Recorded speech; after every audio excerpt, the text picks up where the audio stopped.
आदरणीय दर्शकहरू, हार्दिक नमस्कार।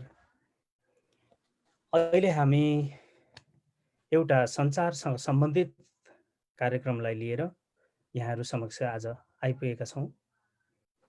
धेरै पाहुनाहरू हुनुहुन्छ। विषयको गम्भीरता पनि एक किसिमले अलिक महत्त्वकै छ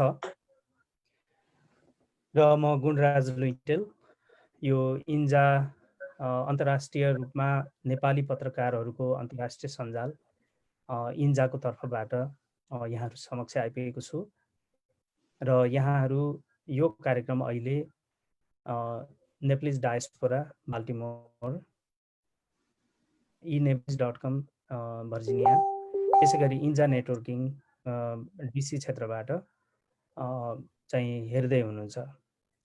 यस्तै इन्जा नेटवर्किङबाट र अरू केही मिडियाहरू पनि मैले यहाँ एड गरेको छु र दर्शकहरूले यी मिडियाहरूको मार्फतबाट पनि आफूलाई लागेको केही प्रश्नहरू राख्न सक्नुहुनेछ। आज मसँग पाहुनाहरू हुनुहुन्छ। Association of Nepalis in Americas भनेर अमेरिकाको धेरै पुरानो संस्था, यहाँका हाम्रा अमेरिकाका धेरै समाजसेवीहरूले आफ्नो समयकालमा नेपाललाई, नेपालीलाई अमेरिका र क्यानाडाको डायस्पोरिक भूमिमा चिनाउनको लागि यो संस्थाको सुरुवात गर्नुभएको थियो। यो यसलाई एएनए पनि भन्ने गरिन्छ र एएनएका भर्खरै निर्वाचित हुनुभएका अध्यक्ष, सर्वसम्मत रूपबाट अध्यक्षको जिम्मेदारी सम्हाल्नुभएका र तत्कालिक रूपमा यसको वरिष्ठ उपाध्यक्षको रूपमा रहिरहनुभएका खगेन्द्र प्रसाद अधिकारीज्यू हुनुहुन्छ। हार्दिक स्वागत गर्दछु खगेन्द्र सर। नमस्कार। त्यसै गरी हामीसँग हुनुहुन्छ एनआरएनए अमेरिका मेरील्यान्ड च्याप्टरका अध्यक्ष डोलानाथ घिमिरेज्यू। सर हार्दिक स्वागत गर्दछु। एनआरएन अभियानमा र सामाजिक अभियानमा बाल्टिमोर क्षेत्रबाट समग्र अमेरिकाको डायस्पोरालाई कुनै न कुनै तरिकाले प्रतिनिधित्व गर्ने एक व्यक्तित्वको नाम हो डोलानाथ घिमिरे। र हामीसँग त्यसै गरी हुनुहुन्छ भर्जिनियाबाट आदर्श नेपाली समाज भनेर केही वर्ष अगाडि स्थापित नेपालीहरूको एउटा संस्था, जो यहाँको नन प्रफिट अर्गनाइजेसनको रूपमा धेरै बालबच्चाहरूलाई स्कुल पढाउने, त्यस्तै सांस्कृतिक अभियानहरूलाई अगाडि बढाउने, नेपाली कला कल्चरलाई अमेरिकी भूमिमा चाहिँ विभिन्न परेडहरू जस्ता कार्यक्रमहरू आयोजना गरेर चिनाउने र त्यसमाथि प्रदीप ढकाल जस्ता युवा नेपालीहरूलाई यहीँको लन्डन टाउन काउन्सिल जस्तो ठाउँमा निर्वाचित गराउन महत्त्वपूर्ण भूमिका खेल्ने यो आदर्श नेपाली समाजका अध्यक्ष तोया पौड्यालजी हामीसँग हुनुहुन्छ। तोयाजी हार्दिक स्वागत गर्दछु। हजुर म्युटमा हुनुहुन्छ तोयाजी। नमस्कार पौड्यालजी। हस्, धन्यवाद। त्यसै गरी हामीसँग मेरो साथमा केही मोडरेट गर्नको लागि र हाम्रो कुरालाई केही संयोजन गर्नको लागि हाम्रो इन्जाका तर्फबाट वरिष्ठ उपाध्यक्ष विष्णु शीतलजी हामीसँग हुनुहुन्छ। नमस्कार, मैले सबैलाई स्वागत गरेँ। म अहिले ड्राइभिङमा भएको हुनाले मैले क्यामेरा अन गर्न सकिनँ, किनभने यहाँ गाह्रो हुन्छ। ल गुडाजी अगाडि जानु होला, म एकछिन ड्राइभिङमै हुन्छु। हस्, थ्याङ्क यू विष्णु सर। र दर्शकहरू अहिले जति पनि इनेप्लिजबाट हेर्नु भएको छ, त्यसै गरी नेप्लिज डायस्पोराबाट हेरिरहनु भएको छ, इन्जा नेटवर्किङबाट हेरिरहनु भएको छ र भोलिका दिनमा पनि यहाँले हेर्नुहुनेछ। यो सङ्कटबाट हाम्रो अमेरिकाको डायस्पोराको जीवन साथै हाम्रो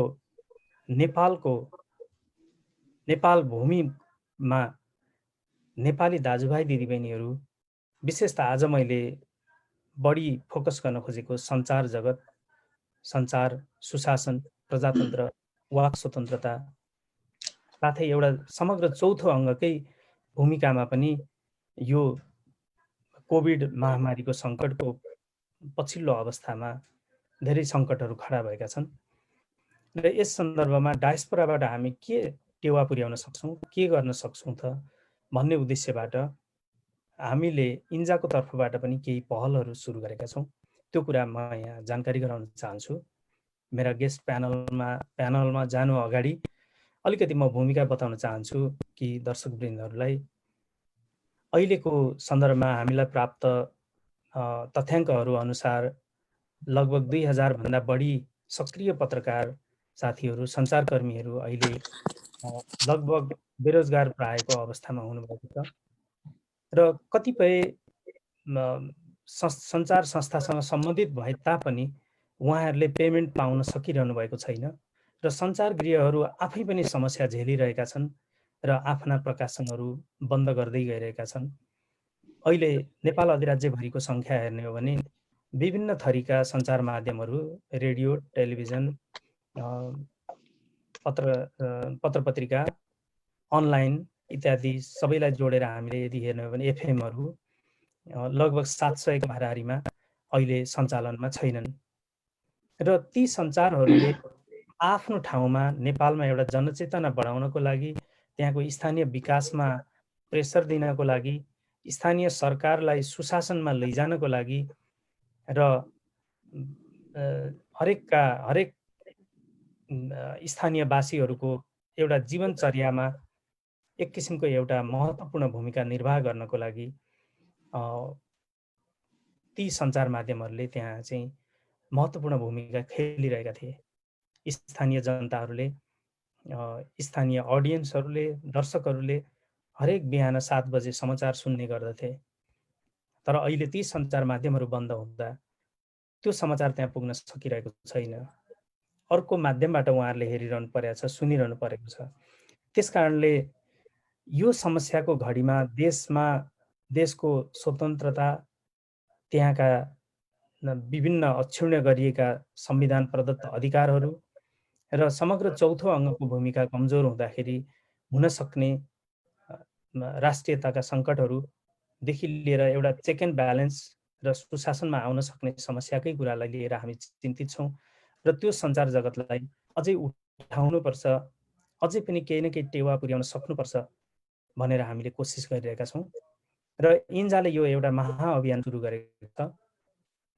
करिब हामीले 1 करोड नेपाली रुपियाँको एउटा फन्ड स्थापना गरेर नेपालबाटै त्यो फन्डको मार्फतबाट साथीहरूको अहिले स्थगन हुनु परेको कलमलाई पुनः सञ्चालित गर्ने र चाहिँ ती प्रोजेक्टहरूले हरेक पत्रकारहरूलाई एउटा इन्भेस्टिगेटिभ रिपोर्टिङ अथवा चाहिँ आफ्नो तरिकाले विभिन्न तवरका सञ्चारका गतिविधिहरूमा संलग्न गराएर फेरि पनि त्यहाँको प्रजातन्त्रलाई, एउटा सरकार सञ्चालनको पद्धतिलाई र राष्ट्रियताका कुराहरूलाई समेत एउटा चेक एन्ड ब्यालेन्स र एउटा जनताका भोइसलाई अगाडि ल्याउनको लागि चाहिँ काम गर्न सकिन्छ भन्ने विश्वास हामीले लिएका छौँ र त्यसरी हामीले यो अभियान सुरु गरेका छौँ र अस्तिको दिन हाम्रो यो अभियान चाहिँ क्यानाडाबाट सुरु भएको थियो र क्यानाडाको हाम्रो इन्जा संयोजन समितिले त्यहाँ चाहिँ बद्री तिमिल सेनाजीको संयोजकत्वमा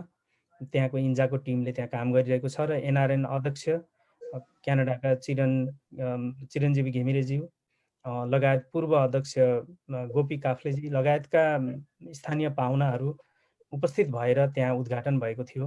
यसै गरी जुमबाट हामीले गरेका थियौँ र हिजो अमेरिकामा यो कार्यक्रमको हामीले घोषणा गऱ्यौँ र अमेरिकाको गोफन्डमा अहिले भर्खरैको तथ्याङ्क अनुसार हामीसँग $3000 को सहयोग उपलब्ध भइसकेको छ र यो सहयोग प्राप्त हुने क्रम जारी पनि छ र हामीले आफूले हामीलाई दिनु भने आफूले $2-4 गर्दैमा त्यसमा पार्टिसिपेट गर्दैमा सबै कुरा हाम्रो सकिँदैन। नेपाल राम्रो होस् भन्ने हामी पनि चाहन्छौँ। त्यसकारणले निर्धक्क रूपले यहाँहरूले यो एउटा ट्रान्सपरेन्ट 501c को अर्गनाइजेसनको यो प्रोसेसमा सहभागी भइदिनु हुन अनुरोध पनि गर्दछु र मेरा अतिथि प्यानललाई पनि म जानकारी गराउन चाहन्छु हामी यस उद्देश्यमा पनि अहिले काम गरिरहेका छौँ भनेर। र म एएनएका नवनिर्वाचित अध्यक्ष खगेन्द्र अधिकारीज्यूतर्फ जान चाहन्छु सर्वप्रथम र हार्दिक स्वागत गर्न चाहन्छु खगेन्द्र सर यहाँलाई यस कार्यक्रममा। र म एउटा सानो प्रश्न पनि राख्न चाहन्छु।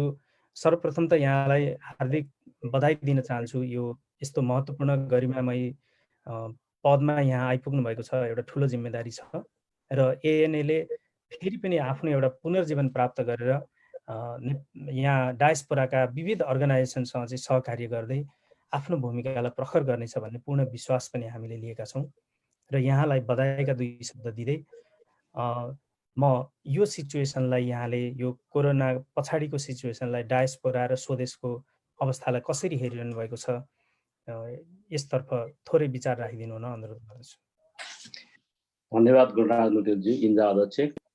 अनि मलाई चाहिँ आफ्नो 2 शब्दहरू आफ्ना धारणाहरू राख्नको लागि जुन चाहिँ तपाईँहरूले मलाई मौका दिनुभयो त्यसको लागि पनि धन्यवाद। बधाई दिनुहुने सबै साथीभाइहरूलाई चाहिँ धन्यवाद।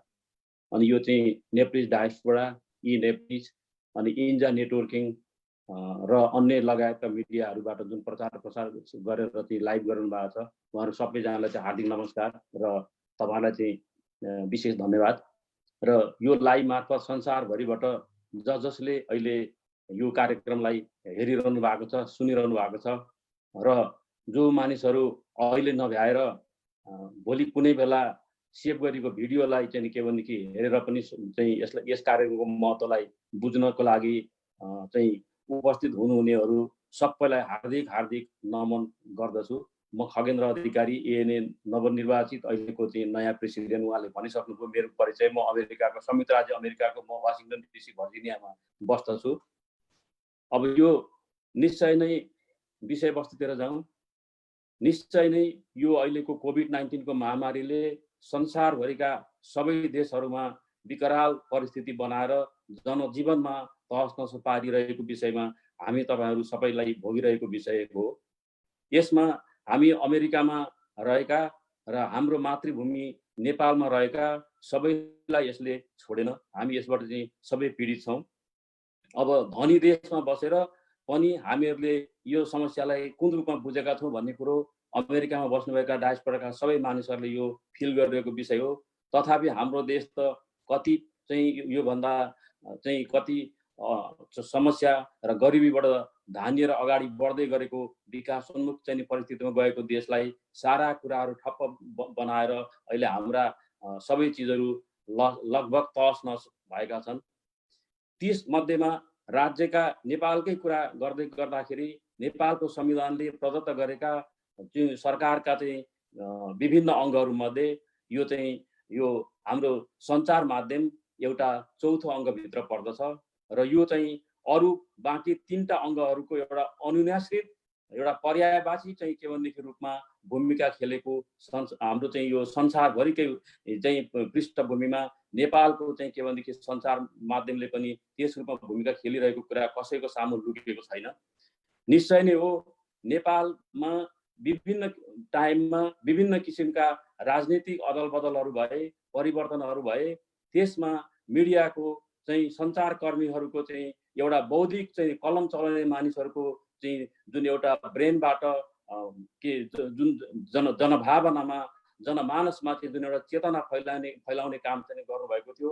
विभिन्न 2007 सालदेखि लिएर अहिलेसम्मका हामीले भनौँ 36 साल, 46 साल, 62 साल हुँदै सबै किसिमले अहिले हामी गणतन्त्र लोकतन्त्रमा आइपुग्दाखेरि चाहिँ मिडियाले पुर्याएको जुन भूमिकालाई सबैले सपोर्ट गर्नुपर्दछ र अहिले यो कोभिड-19 को बेला आइपुग्दाखेरि बेलामा नेपालमा चाहिँ मानिसहरूलाई गरिबीबाट उठाउनको लागि राज्यका विभिन्न मुभमेन्टहरूमा एउटा चाहिँ के भनेदेखि ब्याकबोनको रूपमा सँगै हिँडेको संस्था अहिले चाहिँ के भनेदेखि का मानिसहरूका संस्थाहरू चाहिँ ड्यामेज भइरहेको अवस्था हामीले निश्चय नै सुनेको छौँ र यो कुरालाई हृदयङ्गम गर्दै इन्जा अन्तर्राष्ट्रिय जुन पत्रकारहरूको चाहिँ एउटा चाहिँ प्रतिनिधित्व गरेर इन्जा भर्खरै चाहिँ के भनेदेखि 1-2 वर्ष अगाडि गठन भएको संयुक्त राज्य अमेरिकामा रहेको गुणराज लुइटेलज्यूको चाहिँ जुन एउटा नेतृत्वमा संसारभरि चाहिँ तपाईहरुले चाहिँ एउटा जुन योगदान गरिरहनु भएको छ, त्यो योगदानका साथमा त्यो जुन गोललाई पूरा गर्नको लागि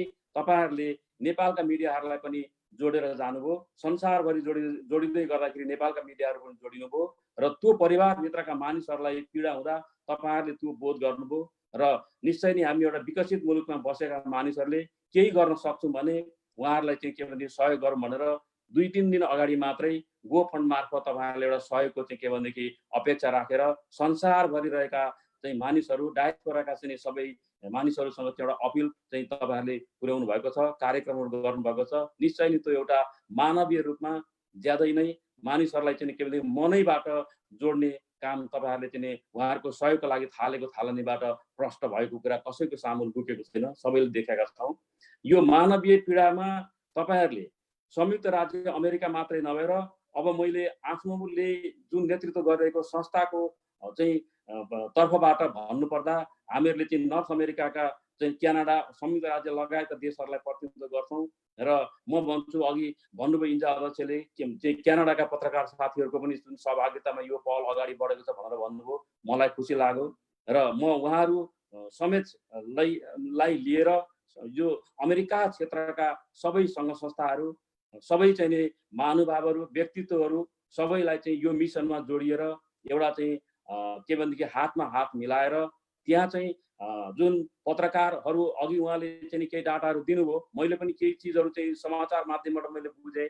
त्यहाँ चाहिँ लगभग अहिले यो कोरोना भाइरसको चाहिँ ड्यामेजबाट लगभग 2000 देखि 2500 पत्रकारहरूलाई असर परेको छ र पत्रकार साथीहरूलाई त्यसमा असर पर्दै जाँदा उहाँहरूले चाहिँ जुन एउटा सेवा गरेर जुन संस्थामा आबद्ध भएर काम गर्दै हुन्थ्यो ती संस्थाहरू लगभग 750 चाहिँ पत्रकारिताहरू, 5वटा चाहिँ के भनेदेखि टेलिभिजनहरू बन्द भइसकेको अवस्थामा छ र त्यसमा 750 मा 500 त काठमाडौँमा बन्द हुन लागिरहेका छन्, भइसकेका छन् भने 250 काठमाडौँ बन्द हुने बाहिरका चाहिँ के भनेदेखि जुन पत्रकारहरूको संस्था चाहिँ बन्द हुन लागेको भइसकेको अवस्थामा देखिएको छ र त्यसमा आबद्ध मानिसहरूलाई आफ्नो जागिर जाँदा नेपालको एउटा जागिरसँग परिवारका कति मानिसहरू आश्रित हुन्छन् र त्यसले कतिसम्म एउटा असर पर्छ भन्ने कुरो तपाईँ हामीले पनि आफ्नो जीवनमा नेपालमा भोगेर आएका हौँ। परिवारको एउटा मानिसले जागिर खाएको हुन्छ, उसको जागिर गयो भने कति असर पर्छ भन्ने कुरो यो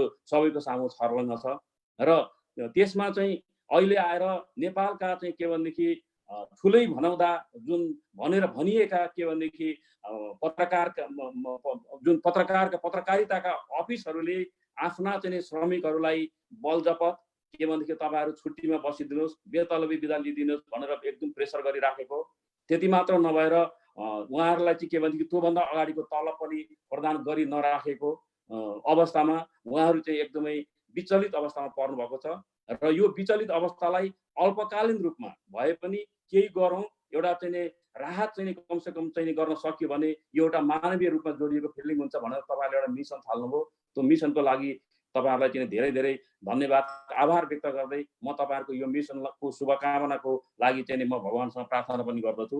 सबै जोडिएर जाउँ, हामीहरू चाहिँ लेट्स गो टुगेदर र हामीहरूले चाहिँ के भनेदेखि मन फुकाएर आफ्नो गच्छे अनुसार जति सकिन्छ सबैले संसारभरिका हामी चाहिँ डायस्पोराका मानिसहरूले सहयोग गरौँ र एकजनाले केही गर्न सकिँदैन, बाटो खुलेको छ। यो बाटोलाई हामीले मूल बाटो बनाउनको लागि उहाँहरूको एउटा प्रत्यक्ष जीवनमा परिवारलाई चाहिँ के भनेदेखि एउटा योगदान, एउटा सानो सहानुभूति दिनको लागि हाम्रो टोकनले पनि, सानो टोकनले पनि ठुलो काम गर्न सक्छ र यो गोफन्ड मार्फत र प्रत्यक्ष रूपमा पनि उहाँहरूले भेटेर पनि इन्जाको चाहिँ एउटा एकाउन्टमा केही तपाईँहरूले सहयोग गर्न सक्नुहुन्छ भनेर उहाँहरूले अपिल गर्नुभएको छ। त्यसमा उहाँहरूको त्यो 501c3 अन्तर्गत अमेरिकामा रजिस्टर्ड संस्था हो यो इन्जा भनेको र यो चाहिँ असाध्यै पारदर्शी छ र प्रत्यक्ष रूपमा पनि तपाईँहरूले आफ्नो सहयोग उपलब्ध गराउन सक्नुहुनेछ र तपाईँहरूले डोनेसन गरेको पैसा चाहिँ यो 100% ट्याक्स डिडक्टेबल हुनेछ र तपाईँहरूले चाहिँ के भनेदेखि आफ्नो ट्याक्स फाइल गर्ने बेलामा पछि तपाईँहरूले यो क्लेम गर्न सक्नुहुनेछ र आफ्नो ट्याक्सबाट चाहिँ पाउन सक्ने सुविधा पनि प्राप्त गर्न सक्नुहुनेछ। दिल फुकाएर सहयोग गरौँ। त्यसरी चाहिँ समस्यामा परिरहेका हाम्रा चाहिँ 2000 भन्दा बढी चाहिँ के भनेदेखि पत्रकार साथीहरूलाई परेको मार्कालाई मेरै हो भनेर हामीहरूले चाहिँ के भनेदेखि सोचौँ। निश्चय नै हो, हामी नेपालीहरूको एउटा स्वभाव छ, हामी जहिलेसुकै अरू बेला आफ्ना कुरामा व्यस्त भए पनि एउटा चाहिँ के भनेदेखि समस्या परेको बेलामा, दुःखको बेलामा हामीहरू जोडिन्छौँ। नेपालीहरूको मन निश्चय नै फरक छ र त्यो मनलाई अझ एउटा उचाइमा राखेर यो परिस्थितिमा हामीहरूले आफू चाहिँ के भनेदेखि क्षमता अनुसार गच्छे अनुसार यसलाई सहयोग गरिदिउँ र सहयोग गर्नुको साथसाथमा यो के हुन्छ भने जति हामीहरूले प्रचार गर्यौँ र एकले अर्कालाई यो म्यासेजलाई चाहिँ के भनेदेखि रिले गर्दै गयौँ त्यति नै चाहिँ यो मानिसहरूले थाहा पाउन सक्नुहुन्छ। यसलाई फेसबुक मार्फत आफ्ना चाहिँ के भनेदेखि साथीभाइहरूलाई व्यक्तिगत रूपमा होस् र विभिन्न कारणले टेलिफोनमा कुरा गर्दाखेरि होस् अब चाहिँ उहाँहरूलाई चाहिँ के भनेदेखि आफ्नो एउटा नेटवर्किङमा जोडेर सहयोग गर्नको लागि व्यक्तिगत रूपमा कुरा गर्दा पनि यस्तो सम्झेर यो त इन्जाको एउटा गोफन्ड छ, साथीहरूले त्यहाँ दुःख पाउनु भएको छ, ल न जोडिदिउँ भनेर चाहिँ बाइ द वे बिचैमा भए पनि यो कुरालाई जोडेर तपाईँहरूले पनि केही सहयोग त्यहाँ जुटाइदिनुहोस् भनेर हामीले लिङ्क चाहिँ ट्रान्सफर गर्ने चाहिँ काम गरौँ र इन्जा मार्फत संसारभरि रहेका हाम्रा चाहिँ नेपाली साथीभाइहरूको लागि चाहिँ के भनेदेखि जोडेर नेपालका चाहिँ दुःख पाएका यो चाहिँ पत्रकार जगतमा आफ्नो जीवन चाहिँ के भनेदेखि दिएर कलमको मार्फतबाट एउटा विकासको बिगुल फुकेर सरकारका अन्य 3वटा अङ्गको अनुयाश्रित भएर एउटा पर्यायवाची भएर सहयोग गरिरहेको यो संस्थाका चाहिँ भिक्टिम हुनुभएका साथीहरूलाई चाहिँ सहयोग गरौँ भनेर आह्वान गर्दछु र एक पछि अर्को पछि अर्को मल्टिपल रूपमा हामीहरू जोडिएर जाउँ, जति सकिन्छ सहयोग गरौँ र यसमा मैले नदिए के होला र अर्कोले दिइहाल्छ नि भन्ने हिसाबले नसोचिदिउँ। किनभने आफूले नगरिकन तपाईँले त्यहाँ चाहिँ त्यो लिङ्कमा गएर डोनेसन गर्नु यो फलानाले यति गर्नुभएछ मैले पनि गरिदिउँ भन्ने चाहिँ के भनेदेखि एउटा मनोभावना मानिसहरूमा जागृत भएर जाओस् र हातमा हात मिलाउँ, सहयोग गरौँ र उहाँहरूको चाहिँ के भनेदेखि एउटा विचल्लीको परिस्थितिलाई सम्हाल्न सक्यौँ भने हामीहरूलाई पनि एउटा आत्मसन्तुष्टि हुन्छ। यो हाम्रो धर्म पनि हो, हाम्रो परम्परा पनि हो, हाम्रो संस्कृति पनि हो र यसले गर्दा हामीहरू चाहिँ जुटेर जाउँ र एउटा एएनएको म चाहिँ के भनेदेखि प्रतिनिधित्व गरेको व्यक्ति भएको कारणले म संस्थागत रूपमा पनि सबै साथीभाइहरूलाई, सबै संस्थाका सहकर्मी साथीभाइहरूलाई, संस्थाहरूलाई एकपछि अर्को जोडिएर सहयोग गरिदिउँ भनेर म भन्न चाहन्छु र मैले आफ्नो व्यक्तिगत रूपमा गर्नुपर्ने सहयोगहरू म आफ्नो जनाउनेछु र सबैजनाले यो मिसनमा कोही पनि नछुटौँ, सबै जुटौँ भन्ने एउटा चाहिँ समझदारीका साथ अगाडि बढौँ भनेर भन्छु। अहिलेलाई पछि कुनै त्यस्ता किसिमका कुराहरू आए मैले बोल्नु पर्ने भयो भने म तपाईँहरूको सामु छँदैछु, नत्र भने अहिलेलाई यति भन्दै अरू साथीहरू अगाडि बढ्नको लागि चाहिँ के भनेदेखि मेरो 2 शब्द चाहिँ अहिलेलाई यही टुङ्ग्याउँछु। धन्यवाद। हस् खगेन्द्र सर, अत्यन्तै राम्रो तरिकाले यहाँले अपिल पनि गरिदिनु भयो। हामी इन्जा अत्यन्त अनुग्रहित भएका छौँ यहाँको यस किसिमको एउटा समाजलाई अपिल गरिदिनु भएर यसले चाहिँ एउटा राम्रो सन्देश पनि समाजमा गएको छ। र साथै म अहिले फेरि यहाँ समक्ष आउने छु कि यो कोरोनाको महामारीको समय पछाडि एएनएले कस्ता कस्ता कार्यक्रम गर्न गरिरहेको छ, कसरी अगाडि बढ्न गइरहेको छ भन्ने विषयमा पनि यहाँसँग हाम्रो जिज्ञासा अवश्य रहनेछ।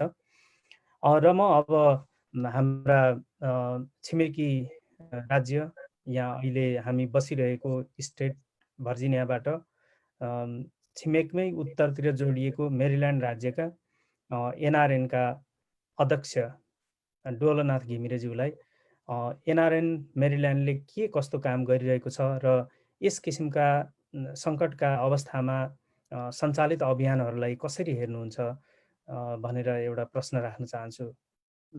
हस् डोलनाथ घिमिरेज्यू।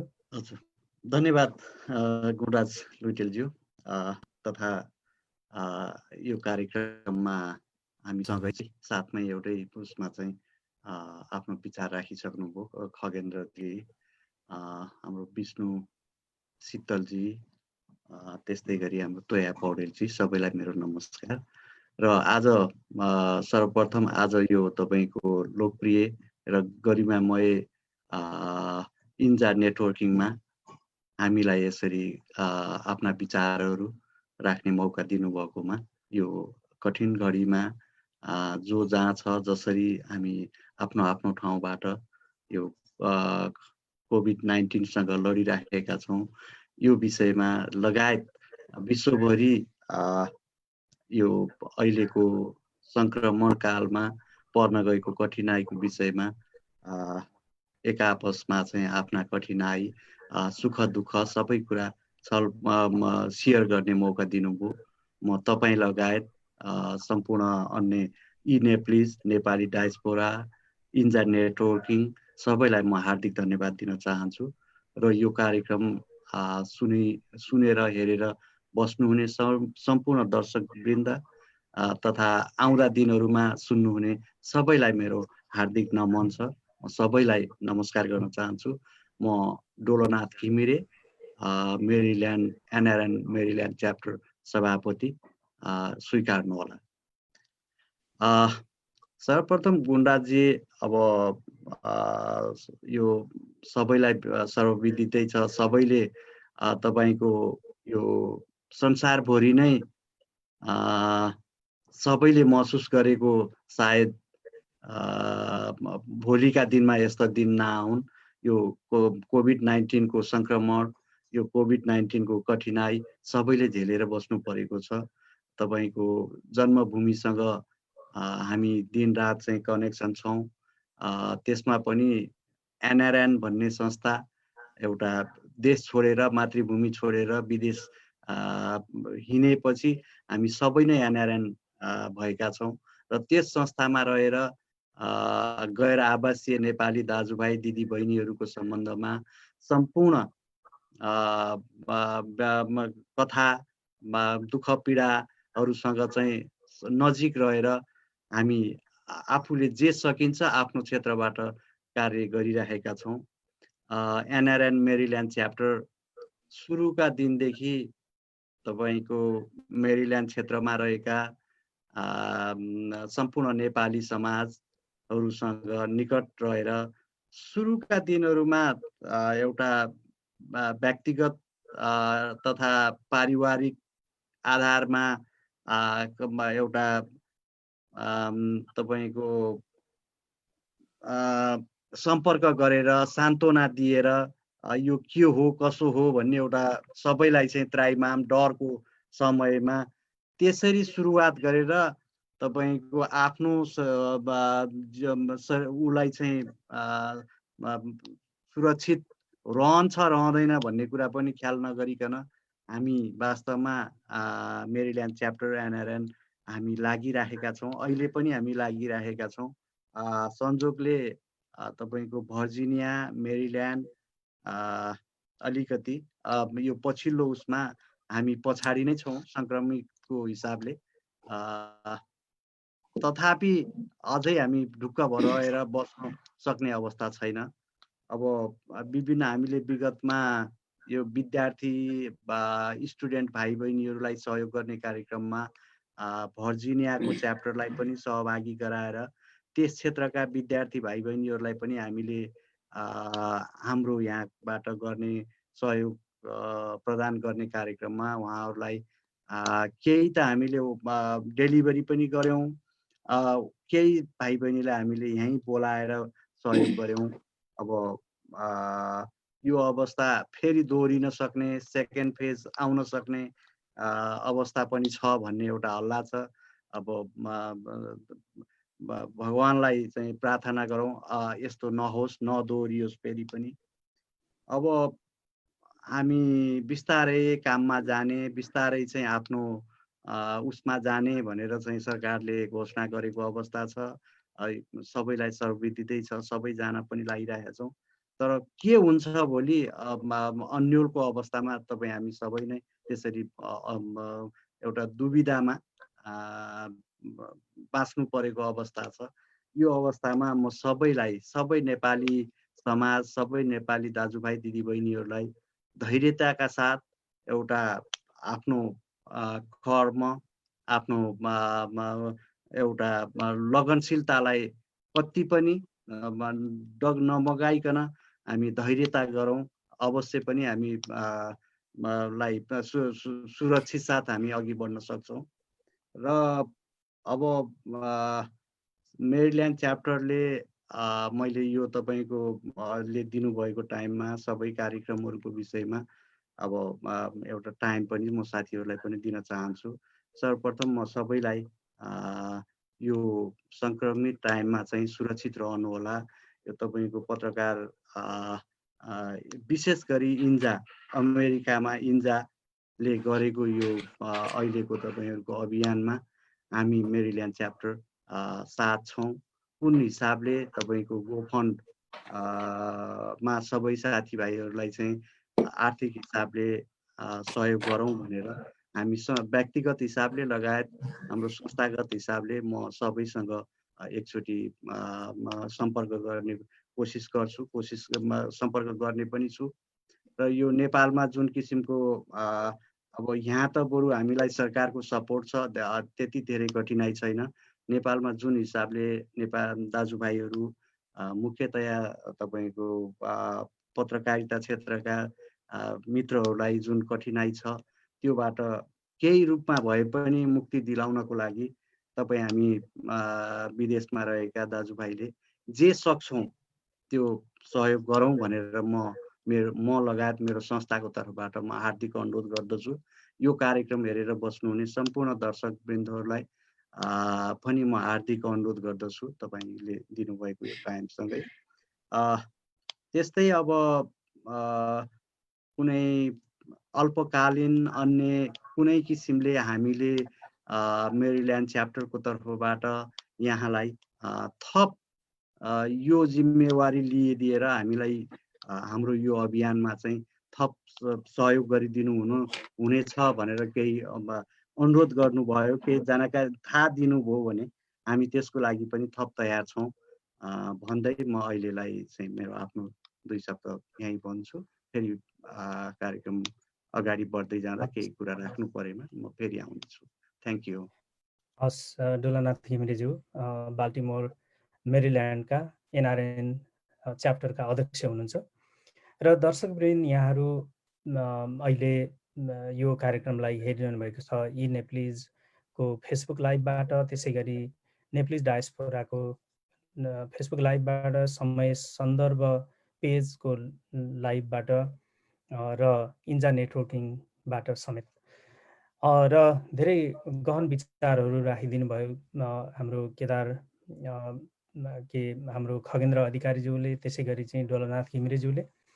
र हामीसँग अर्को एउटा स्थानीय रूपमा भर्जिनिया क्षेत्रमा, विशेषतः नर्दर्न भर्जिनिया क्षेत्रमा निकै सक्रिय रूपमा काम गरिरहेको, अहिले लकडाउनको समयमा समेत चाहिँ एउटा महसुस गरिएको छ, विभिन्न भर्चुअल स्कुलहरू सञ्चालन भएको कुरा सुनिएको छ। त्यसरी चाहिँ एउटा सक्रिय संस्था यहाँ चाहिँ रहेको छ र त्यो संस्था आदर्श नेपाली समाज, मोडेल नेपाली सोसाइटी भनेर पनि त्यसलाई यहाँ लोकलमा परिचित छ। र जो यो संस्थाकै स्थानमा एकजना नेपाली युवा प्रदीप ढकालजीले यो संस्था रहेकै ठाउँ हन्डन सिटीको चाहिँ टाउन काउन्सिलमा सदस्यमा निर्वाचित हुनुभएको पनि 2 वर्ष बितिसकेको छ। त्यस्तो संस्थाका अध्यक्ष हामीसँग आज हुनुहुन्छ तोया पौडेलज्यू। र तोया सर, यहाँलाई हार्दिक स्वागत छ आजको कार्यक्रममा। र यो कोभिडको सन्दर्भमा आदर्श नेपाली समाजले के कस्ता कामहरू गरिरहेको छ, साथै यस किसिमको सञ्चार र स्वतन्त्रता सम्बन्धी अभियान क्याम्पेनहरूलाई पनि यहाँले कसरी हेर्नुहुन्छ, एउटा संस्थाको अध्यक्षको नाताले समेत केही बताइदिनुहुन्छ कि? नमस्कार। यी नेप्लिज अनि इन्जा नेटवर्किङ र नेप्लिज डायस्पोरा लगायत विभिन्न सञ्चार माध्यमबाट हामीहरूलाई विश्वभरिबाट हेरिरहनुभएका सम्पूर्ण दर्शकहरूलाई म नमस्कार भन्न चाहन्छु। समयअनुसार नेपालबाट हेर्दै हुनुहुन्छ शुभ बिहानी भन्न चाहन्छु, अन्य देशबाट हेर्दै हुन्छ भने गुड इभिनिङ भन्न चाहन्छु। र हाम्रो वरिष्ठ पत्रकार हाम्रो गुणराज न्युटेलजी जो इन्जाको अध्यक्ष हुनुहुन्छ, उहाँले यो विशेष कार्यक्रममा मलाई बोलाएर निमन्त्रणा गरेर मलाई बोल्ने अवसर दिनुभएकोमा म उहाँलाई धेरै धेरै धन्यवाद भन्न चाहन्छु र इन्जा टिमलाई, सम्पूर्ण टिमलाई म धन्यवाद भन्न चाहन्छु। यस विषम परिस्थितिमा, अहिले हामी कोरोनाबाट गुज्रिरहेको यस विषम परिस्थितिमा हामी संसारभरिका मान्छे प्रभावित भएका छौँ। यस्तो स्थितिमा यो हर्नन क्षेत्रमा स्थापित आदर्श नेपाली समाजले यसले ठुलो क्षेत्रलाई समेटेको छ। हर्ननमा स्थापित भए पनि हर्नन, वेस्टर्न, स्टर्लिङ, आस्पुन र लिजबर्ग क्षेत्रलाई समेटेको छ र यहाँ भएका सम्पूर्ण नेपालीहरू यस संस्थासँग आबद्ध हुनुहुन्छ। र यस संस्थाले गर्ने कामहरूमा हामीले यसको स्थापना कालदेखि नै यहाँ यस क्षेत्रमा रहेका नानीबाबुहरू, नेपाली नानीबाबुहरूलाई नेपाली भाषा सिकाउने, हाम्रो संस्कृति सिकाउने अभियानको रूपमा यो संस्था खोलिएको हो र त्यही अनुसार काम गर्दै आइरहेको थियो। र यो कोरोनाबाट जब हामी प्रभावित भयौँ फेब्रुअरीदेखि हामीले फिजिकल रूपमा सञ्चालन गर्दै आएका नेपाली स्कुलहरूलाई हामीले केही समयको लागि बन्द गऱ्यौँ र अहिले चाहिँ भर्चुअल जुम मार्फत नेपाली विद्यार्थीहरूलाई नेपाली भाषा सिकाउने काम हामीले गरिरहेका छौँ। हामीले चाहिँ 10वटा जति ग्रुप बनाएर विभिन्न स्तरका लेभल अनुसारको विद्यार्थीको लेभल अनुसारको ग्रुप बनाएर लगभग हामीसँग 12 देखि 13 जना हामीसँग भोलिन्टियर्स हुनुहुन्छ। उहाँहरूले चाहिँ निशुल्क रूपमा हामीलाई प्रत्येक शनिबार बिहान 9 बजेदेखि 11 बजेसम्म भर्चुअल रूपमा क्लास लिएर हाम्रो नेपाली क्लासलाई चाहिँ नियमित गरिराख्नु भएको छ र उहाँहरूलाई म धेरै धेरै धन्यवाद दिन चाहन्छु। साथै गुणराजीले भन्नुभयो अनुसार यस विषम परिस्थितिमा जुन इन्जाले जुन यो आर्थिक सहयोग सङ्कलन गरेर चाहिँ पीडामा पर्नुभएका पत्रकार साथीहरूलाई चाहिँ सहयोग गर्ने उद्देश्यले जुन अभियान चलाउनु भएको छ, यो अभियान एकदमै महत्त्वपूर्ण अभियान छ।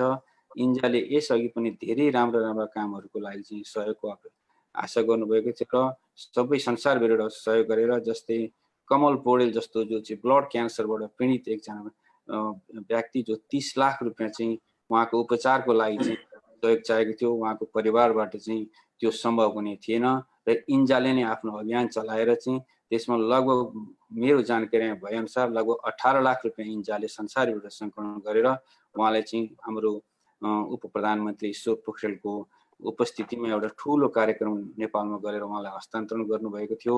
गुणराजजी हाम्रो अध्यक्ष, इन्जाको अध्यक्ष आफै स्वयं जानुभएको थियो त्यस कार्यक्रममा सहभागी हुनको लागि र मैले जानकारीमा पाएअनुसार कमल पौडेलजी अहिले चाहिँ उपचार भएपछि उहाँ राम्रो अवस्थामा भएर आफ्नो काममा फर्किसक्नु भएको छ भन्ने सुनेको छु। त्यस्तै इन्जाले साहसी पत्रकारिता पुरस्कार अजय बाबु सेवाकोटीलाई विभिन्न कुराहरू, धेरै महत्त्वपूर्ण कुराहरूलाई चाहिँ समाजमा ल्याइदिए बापत उहाँले साहसिक पत्रकारिताको रूपमा एउटा अभियान चलाउनु भएकोले मलाई साहसिक पत्रकारिता पुरस्कार पनि इन्जाले नै प्रदान गरेको थियो। यस्ता राम्रा कामहरूमा चाहिँ इन्जा जहिले पनि अगाडि बढेको देखिन्छ र यस कोरोनाबाट सङ्क्रमित कोरोनाबाट पीडित जसले चाहिँ आफ्नो दिनचर्या पत्रकारिता माध्यमबाट आफ्नो घर गुजारा गरिराख्नु भएको छ, त्यस्ता पत्रकारहरू जो चाहिँ कोरोना माध्यमबाट चाहिँ उहाँहरू चाहिँ समस्यामा हुनुहुन्छ, त्यस्ता पत्रकारलाई सहयोग गर्ने उद्देश्यले जुन अभियान सुरु गर्नुभएको छ, यो एकदमै सराहनीय कार्य छ। र मैले त सुनेअनुसार नेपालमा त अहिले यस्तो अवस्था छ पत्रकारहरूको कि उहाँहरूलाई इभन मास्क पनि उपलब्ध गराइदिएको छैन त्यो सञ्चार गृहहरूले, जसले चाहिँ उहाँहरूलाई कर्मचारीको रूपमा नियुक्त गर्नुभएको छ।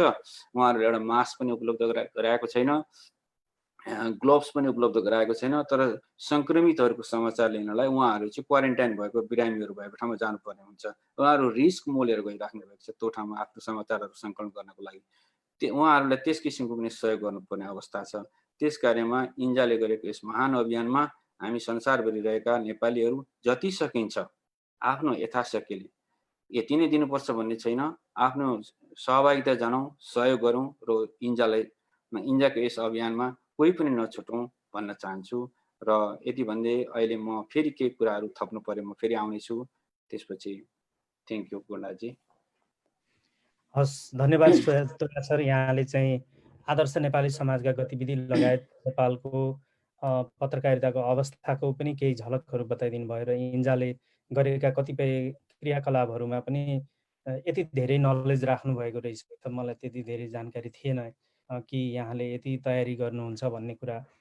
र वास्तवमा हो कि कमल पौडेलजी अहिले उहाँ फर्किनु भएको छ, ब्लड क्यान्सरबाट चाहिँ उहाँ थलिनु भएको थियो। विभिन्न थरीको क्यान्सरको कारणबाट म नेपाल जाँदाखेरि त्यहाँको डक्टर प्यानलसँग, डक्टर नर्सहरूको, विशिष्ट डक्टरहरूसँगको बेग्लै मिटिङ मैले गरेको थिएँ र डक्टरहरूले पनि मलाई ग्यारेन्टी भन्न सक्नु भएन कि यो बिरामीको अवस्था राम्रो हुन्छ भनेर। त्यही पनि हामी त्यहाँ लगानी गरिरहेका थियौँ र हामीले यसै गरी संसारभरि इन्जाको नेटवर्कमा हामीले क्यानाडा, अमेरिका, युरोपका विभिन्न देशहरू, त्यसै गरी जापान, कोरिया अनि अस्ट्रेलिया, अफ्रिका लगायतका ठाउँहरूमा जहाँ हाम्रो नेटवर्क छ सबै ठाउँमा हामीले अपिल गरेका थियौँ। सबै ठाउँबाट थोरै हुँदाखेरि पनि हाम्रो चाहिँ त्यति हुन पुगेको थियो।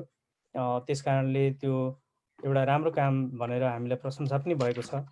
थ्याङ्क यू सो मच यो बारेमा सम्झाइदिनु भयो तुला सर। र इन्जाले यस किसिमले चाहिँ एउटा जोड्ने काम गर्ने हो। यो एउटा प्रोजेक्ट बेस्ड अर्गनाइजेसन हो। यसले चाहिँ ज्यादाभन्दा ज्यादा मेम्बर बनाएर त्यहाँ मेम्बरको इलेक्सन र चुनावहरू मात्र गर्ने, त्यसै खादामालामा समय बिताउने मात्र गर्ने भन्ने छैन। यसले चाहिँ प्रजातन्त्र, सुशासन र चाहिँ एउटा जनताको वाक स्वतन्त्रताको पक्षमा काम भएको छ कि छैन त्यो कुरालाई चाहिँ निगरानी गर्दछ। हालसालै हामीलाई यहाँको डोनर एजेन्सीहरूबाट चाहिँ ल्याटिन अमेरिकाको कोलम्बिया भन्ने ठाउँमा, त्यहाँ जहाँ डिक्टेटर को कारणबाट एक किसिमले डेमोक्रेसीमा थ्रेट आएको छ, त्यहाँ गएर काम गर्नको लागि हामीलाई एउटा चाहिँ प्रोजेक्ट मिलेको थियो। तर हामीले अलिकति हामीसँग धेरै भोलिन्टियर नभएको कारणले र त्यस किसिमको एक्सपर्टिज नभएको कारणले हामी त्यहाँ जान सकेनौँ। तर नेपालका पत्रकार साथीहरू यदि केही आधी दर्जन जति पत्रकार साथी यहाँ अमेरिकामा हामीसँग हुनुहुन्थ्यो भने हामी त्यो साथीहरूको टिमलाई त्यहाँ पठाउने थियौँ। त्यस कारणले नेपालसँग मिलेर पनि गर्न सकिने धेरै कुराहरू छन् र अहिलेको सन्दर्भमा पनि हामीले नेपालको डेमोक्रेसीको लागि कार्टर फाउन्डेसन लगायतका फाउन्डेसनहरूसँग पनि हामी नेगोसिएसनमा छौँ, कुराकानी गरिरहेका छौँ। र तपाईँहरू समाजमा केही लिएर आउनुहोस्, त्यसलाई हामी म्याच गर्ने कोसिस गर्नेछौँ भनेर उहाँहरूले भन्नुभएको छ। त्यस कारणले यहाँहरूले एक एक बुँद भए पनि यो महाअभियानमा यदि दिनुभयो भने यसले नेपालको डेमोक्रेसीलाई स्ट्रेन्थन गर्छ। तपाईँ हामीले सोचेको अनुसारको सरकार सञ्चालनमा सहयोग पुर्याउँछ। अनि नेपालका कतिपय कमजोर बनिरहेका राष्ट्रियताका विषयहरूमा पनि पत्रकारहरूले कडा आवाज उठाउनु हुनेछ। उहाँहरूलाई हामी फेलोसिपहरू प्रदान गर्नेछौँ, यस्ता यस्ता विषयहरूमा काम गर्नुहोस् ताकि हामी तपाईँहरूलाई पे गर्न सकौँ भन्ने तरिकाले हामी गर्नेछौँ। र अब हाम्रा इन्जाको तर्फबाट पनि हुनुहुन्छ विष्णु शीतलजी, हाम्रा वरिष्ठ उपाध्यक्ष। अहिले अन्त्यमा पक्कै पनि एउटा समायोजन ऱ्यापअप गर्नुहुनेछ उहाँले। म एकछिन यहाँलाई थाती राख्दै चाहिँ एएनएका अध्यक्ष हाम्रा खगेन्द्र अधिकारीज्यू तर्फै म फेरि पनि आउन चाहन्छु। एएनएले चाहिँ यो परिस्थितिमा अन्य सङ्घ संस्थाहरूसँग कसरी काम गरिरहेको छ र यहाँको अब नयाँ नेतृत्वले यो डायस्पोराको समाजमा कसरी काम गर्ने योजना बनाइरहेको छ, एउटा चाहिँ यहाँले नयाँ अध्यक्षको रूपबाट पनि कस्ता किसिमका खाकाहरू अब अगाडि ल्याउन खोजिरहनु भएको छ, केही बताइदिनुहुन्छ कि खगेन्द्र सर? ल, फेरि पनि धन्यवाद, नमस्कार सबैलाई। निश्चय नै यो association of Nepalis in the Americas 1983 मा स्थापना भएको नेपालीहरूको पहिलो राष्ट्रिय शक्तिशाली संस्था हो। यो सबैका सामु छ। अहिले जसले यो संस्था 1983 मा खोल्नुभयो उहाँहरू अहिले वृद्ध भइसक्नु भएको छ। उहाँहरू फुल ब्राइटबाट पढ्न भनेर यहाँ अमेरिकामा आउँदा 27 जना मानिसहरूले बढाउँदै गराजबाट सुरु गरेको संस्था अहिले हामीहरू यो लगभग 5 लाख नेपालीहरूको बिचमा चाहिँ नर्थ अमेरिकामा अवस्थित भएको कुरा सबैको सामु छर्लङ्ग भएको विषय हो। अब यो संस्थामा हाम्रा चाहिँ के भन्नुहुन्छ भने नेटवर्किङहरू नर्थ अमेरिकाका सबै मानिसहरूको बिचमा छ, सबै खाले मानिसहरूको बिचमा छ। हामीहरूले यसलाई डायस्पोराको थ्रुबाट यो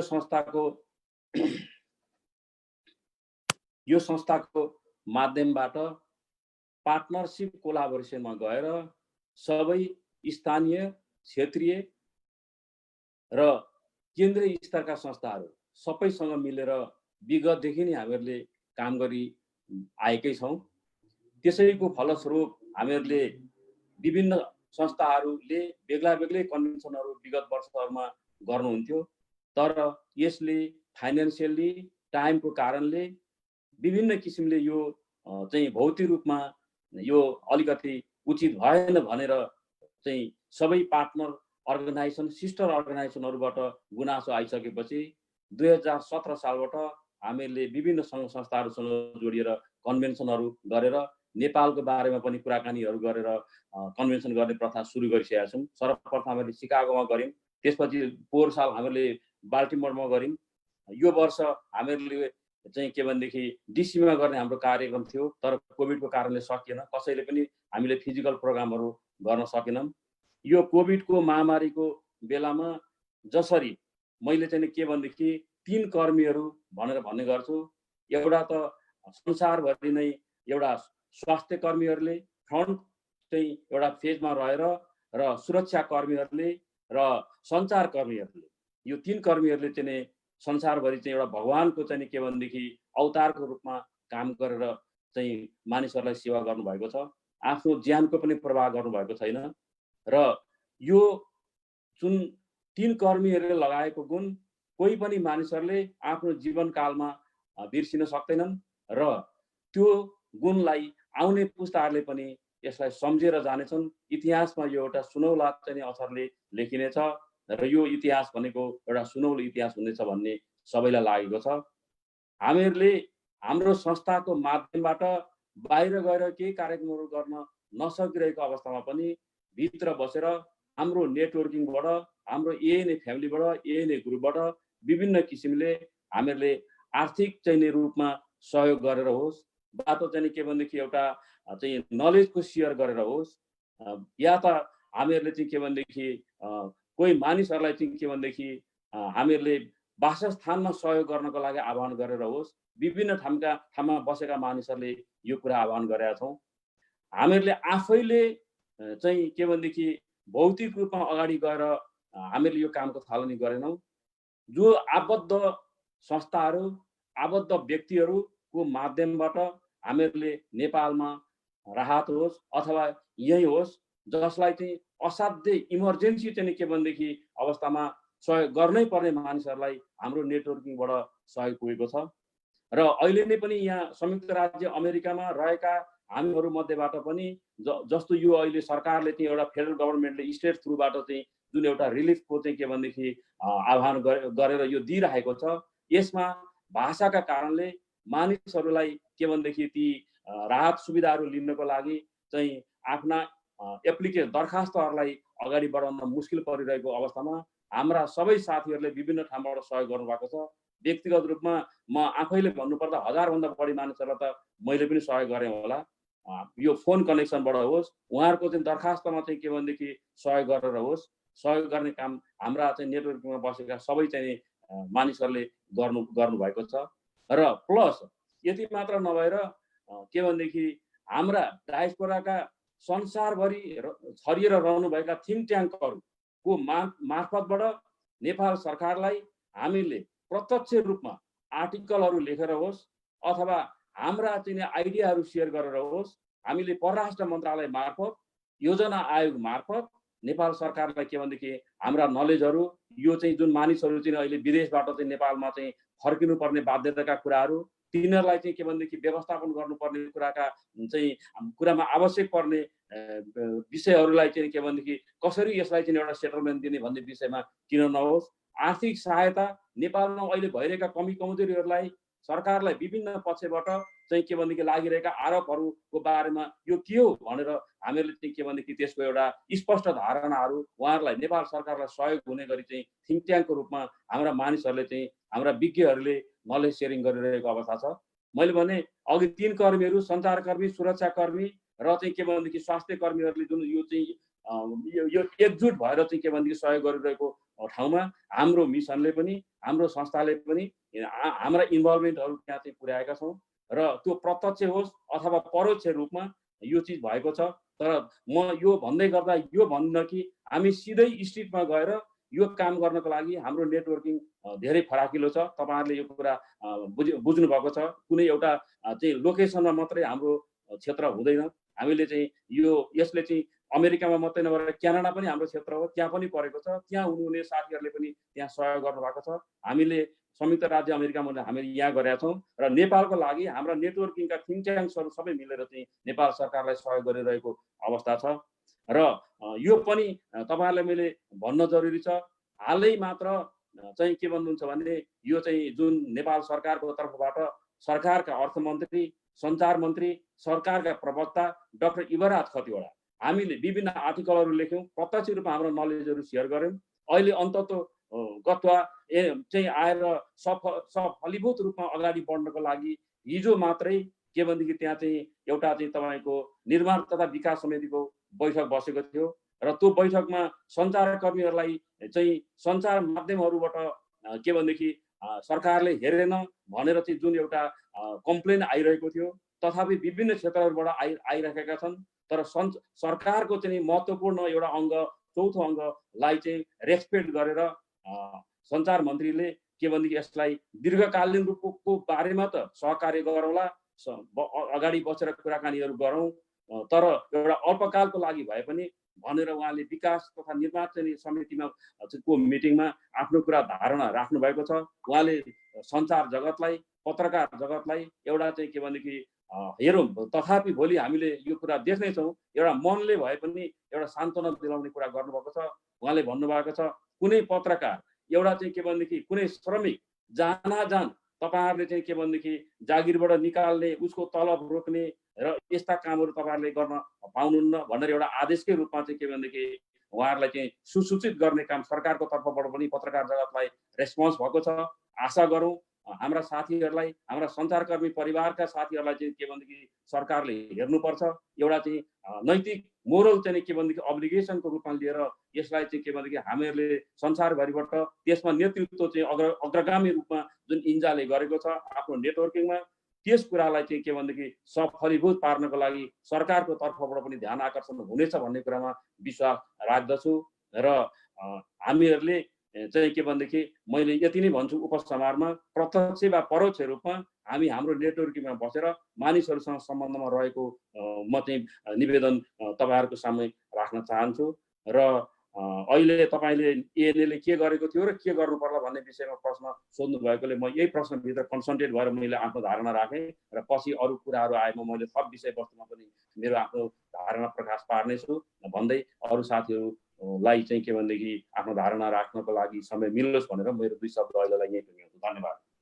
हस् खगेन्द्र सर, धेरै धेरै धन्यवाद। धेरै राम्रो तरिकाले यहाँले बताइदिनु भयो नेपाल सरकारको भूमिका लगायत एएनए एउटा अम्ब्रेला अर्गनाइजेसन हो, यसको एउटा लोकल स्थान हुँदैन। डिसीमा खै त काम गरेको भनेर भन्न पाइँदैन, किनभने एरिजोनामा काम गरेको हुनसक्छ, क्यालिफोर्नियामा काम गरेको हुनसक्छ, अथवा चाहिँ यो संस्थाले चाहिँ क्यानाडामा काम गरेको हुनसक्छ होइन। भनेपछि एक किसिमले यो अम्ब्रेला अर्गनाइजेसन अझै सक्रिय हुँदै जाओस्, अझै थप कामहरू यसले गर्नेछ भन्ने आशा लिन चाहन्छौँ। र इन्जाले स्वाभाविक हो यो इस्युलाई एउटा पोलिसीगत रूपमा पनि नेपाल सरकारले यस्ता कामहरू नगरोस्, बरु लोनका अप्सनहरू दिएर सञ्चारगृहहरूलाई पनि त्यो लोन चाहिँ 2-4 वर्षमा फिर्काउने गरी होइन, विभिन्न तरिकाका कामहरू अल्टरनेटिभ उपाय पनि नसोचिकन डाइरेक्ट यसरी नगरौँ। भोलि हिजोको दिनमा प्रजातन्त्र ल्याउन त्यत्रा पत्रकारहरू खटे, जुटे, लडे, एउटा जनतालाई सचेत गराए र आजको दिनमा एउटा सानो सङ्कट आउँदैमा 2-4 महिना पनि नहुँदै सबै पत्रकार बेरोजगार हुन पुग्ने अवस्था भनिसकेपछि त उहाँहरू कयौँ पत्रकार यस्तो हुनुहुन्छ जो बोल्न सक्नुहुन्न। किनभने अब जबबाट निकालेको पनि छैन, तलब दिन पनि सक्दैन। अब भनौँ भने पनि कता भनौँ, त्यही सञ्चारमा बसेर काम गर्नुपर्ने हुन्छ, त्यहीँको म्यानेजमेन्टसँग मिलेर बस्नुपर्ने हुन्छ होइन। उहाँहरूको घरमा चुलो जलेको छैन, उहाँहरूको पनि परिवार छ, बच्चा छन्, उहाँको श्रीमतीले पनि एउटा सपना बोकेको होला कि मेरो परिवारमा पनि 2 पैसा कसैले कमाएर ल्याएर केही होला भन्ने हिसाबले सोच्नु भएको होला होइन। त्यसकारणले यो भावनात्मक रूपले सोच्दाखेरि पनि जसले कलमको माध्यमबाट राष्ट्रलाई बचाउन खोजिरहेछ उसलाई चाहिँ असहाय बनाइएको छ। हामीले अप्रत्यक्ष रूपबाट उसको कलम बन्द गराइएको अवस्था छ होइन। त्यसले गर्दा अब आज संसदीय समितिले हामीले पनि नेपाल सरकारलाई भनेका थियौँ कि तपाईँहरूले हामीले गरेको डोनेसनमा म्याच गर्नुपर्छ, अथवा अघि सरेर तपाईँहरूले अरू चाहिँ भौतिक नैतिक सपोर्टका कामहरू गर्न सक्नुहुन्छ प्रत्यक्ष रूपमा, एउटा समिति बनाएर कसरी गर्ने हो होइन, त्यो कुराहरू गर्न सक्नुहुन्छ। त्यस कारणले एटलिस्ट केही नभए पनि हामीले जति उठाउँछौँ भने हाम्रो टार्गेट चाहिँ $1 लाख को छ, 1 करोडको छ भनेपछि तपाईहरुले पनि अर्को 1 करोड चाहिँ हाल्न सक्नुपर्छ भनेर हामीले परराष्ट्रलाई लगायत विभिन्न ठाउँमा हामीले पत्रचार गरेका छौँ। संसदीय समितिहरुमा पोलिसी लेभलमा हामीले कुराकानीहरू गरेका छौँ। अहिले मैले भर्खरै सुन्दैछु नेपालको समाचारबाट यहाँ आएको छ कि संसदीय समितिले ती बन्द भएका पत्रिकाका घरहरूलाई चाहिँ ती घरानाहरूलाई बोलाएर सोध्ने भन्ने एउटा पास गरेको छ अरे। भर्खरै आजको मात्रै एउटा ताजा समाचार भन्ने तरिकाले मैले यहाँ सुन्दैछु। त्यो हो भने त्यसमा हामीले पनि आवाज उठाएका हौँ। हामी यो 2-3 हप्तादेखि यही कार्यमा लागिरहेका छौँ, नेपाल सरकारसँग पत्रचार गरिरहेका छौँ, विभिन्न कामहरू गरिरहेका छौँ र यो एउटा खुसीको कुरा हो कि अलिकति सरकारले पनि त्यो सुन्न थालेछ भन्ने कुरामा। र अब म फेरि पनि एनआरएन तिर जोड्न चाहन्छु। डलना सर, हामीले चाहिँ एनआरएनको केन्द्रसम्म पनि यो कुराहरूलाई पुर्याएका छौँ। अध्यक्ष सुनिल शाहज्यूसँग मेरो व्यक्तिगत रूपमा र मेरा संस्थाका कतिपय साथीहरूसँग कुराकानी पनि भएको छ यही सञ्चारको विषयलाई लिएर। र हिजो मात्र हाम्रा एनआरएनका सञ्चार संयोजक सतीश चापागाईज्यू यही कार्यक्रममा आएर उहाँले पनि आफ्ना विचारहरू व्यक्त गर्नुभएको थियो। त्यस कारणले अब केन्द्रसँगको चाहिँ मैले यही इस्युमा मात्र पनि भन्दिनँ, कोभिडको विषयलाई लिएर अघि अलिकति विद्यार्थीहरूको सहयोग सपोर्टको कुरा विषयमा त यहाँले बताउनु भयो। जस्तो मेरील्यान्ड च्याप्टर विशेष त यो हाम्रो डिसी मेट्रो एरियाको स्थानीय समस्याहरू र एनआरएन केन्द्र बिचको समन्वय र सहकार्यमा चाहिँ कस्तो अवस्था छ थोरै बताइदिनु न। तपाईँका केही समस्या छन् भने ती कुरालाई पनि यहाँले यहाँ जाहेर गर्न सक्नुहुन्छ। अवश्य पनि। थ्याङ्क यू गुणराजी, पुनः केन्द्रसँगको विशेष त फोकस गरेर अलिकति। हजुर, ठिक छ। वास्तवमा NRN Maryland chapter NRN NCC अमेरिकाको मार्गनिर्देशनमा हामी हरेक च्याप्टरहरू प्रक्रियागत रूपले चल्ने हो। यहाँका नेपाली समाजमा पर्न जाने कुनै पनि कठिनाई हरेक कुरामा चाहिँ सहभागी हुने, हातेमालो गर्ने हिसाबले लाग्ने हो। हामी हाम्रो एनसिसीको अमेरिकाको पदाधिकारी, मुख्य पदाधिकारीहरूको मार्गनिर्देशनबाटै अगाडि बढ्ने हुनाले हरेक कुराहरू हामीले उहाँहरूसँग कन्सल्ट गर्नै पर्ने हुन्छ हैन। अब यसै क्रममा म तपाईको एउटा पत्रकारिता राज्यको चौथो अङ्ग जस्तो महत्त्वपूर्ण अङ्गकोलाई हामीले केही कोसिस गरेर, केही चाहेर केही गर्न सकिन्छ भन्ने, किन नगर्ने भन्ने कुरा वास्तवमा मलाई मेरो मनदेखि नै आएको कारणले म अमेरिकाभरिका हाम्रा च्याप्टरका प्रेसिडेन्टहरू, हरेक राज्यका प्रेसिडेन्टहरू, त्यस्तै च्याप्टर नभएका राज्यहरूका फोकल पर्सनहरू साथीहरूसँग म एउटा पर्सनल उसको हिसाबले पनि म तुरुन्तै एकचोटि सबैसँग म पर्सनल्ली कन्ट्याक्ट गर्छु। यहाँले पनि पुरा हाम्रो सभापतिज्यूसँग सल्लाह गरिसके भन्नुभयो। एकचोटि पुनः के सहयोग गर्न सक्नुहुन्छ यहाँहरूले हामीलाई सहयोग गर्नु पर्यो भनेर यहाँले पनि एउटा इन्जाको सभापतिको नाताले अनुरोध गर्नुभयो भने त्यो पनि बेटर वे नै होला। अब वास्तवमा नेपालमा हामी हिजोका दिनमा तपाईको पञ्चायतकालदेखि हामीले जाने बुझेको समयदेखिकै कुरा गरौँ, हरेक उसमा चाहिँ पत्रकारहरूको साथ बेगर हामी कुनै पनि परिवर्तन, कुनै पनि सुधार हुन नसकेको हाम्रो अगाडि छर्लङ्गै छँदैछ। अब यो एउटा सामान्य एउटा रोग भनौँ न, एउटा भाइरसको चाहिँ सङ्क्रमणले आफ्नो पेसा, आफ्नो एउटा रोजगारी, सम्पूर्ण कुराहरू गुम्ने अवस्था आउनु भनेको अत्यन्त दुःखदायी कुरा हो। यसलाई हामीले जे सक्छौँ आफ्नो आफ्नो ठाउँबाट सहयोग गर्नुपर्छ भन्ने मेरो आफ्नो पनि धारणा भएकोले मेरो व्यक्तिगत हिसाबबाट र मेरील्यान्ड च्याप्टर एनआरएनको तर्फबाट एनसिसीसँग मात्रै होइन, आइसिसीसम्म पनि हामीले केही कुरा पुर्याउनु पर्छ भन्ने मलाई लागेको छ। म तपाईँसँग किप इन टचमै रहेर हामी सल्लाह गरेर कसरी अघि बढ्न सक्छौँ, म थप तपाईँलाई कुन वेबाट सहयोग गर्न सक्छु म पुनः तपाईँसँग सल्लाह गर्छु। अब जुन कुरा हामीले हिजोका दिनमा नै भनौँ, अब यो 4-5-6 महिना नै सुरु भइसक्यो।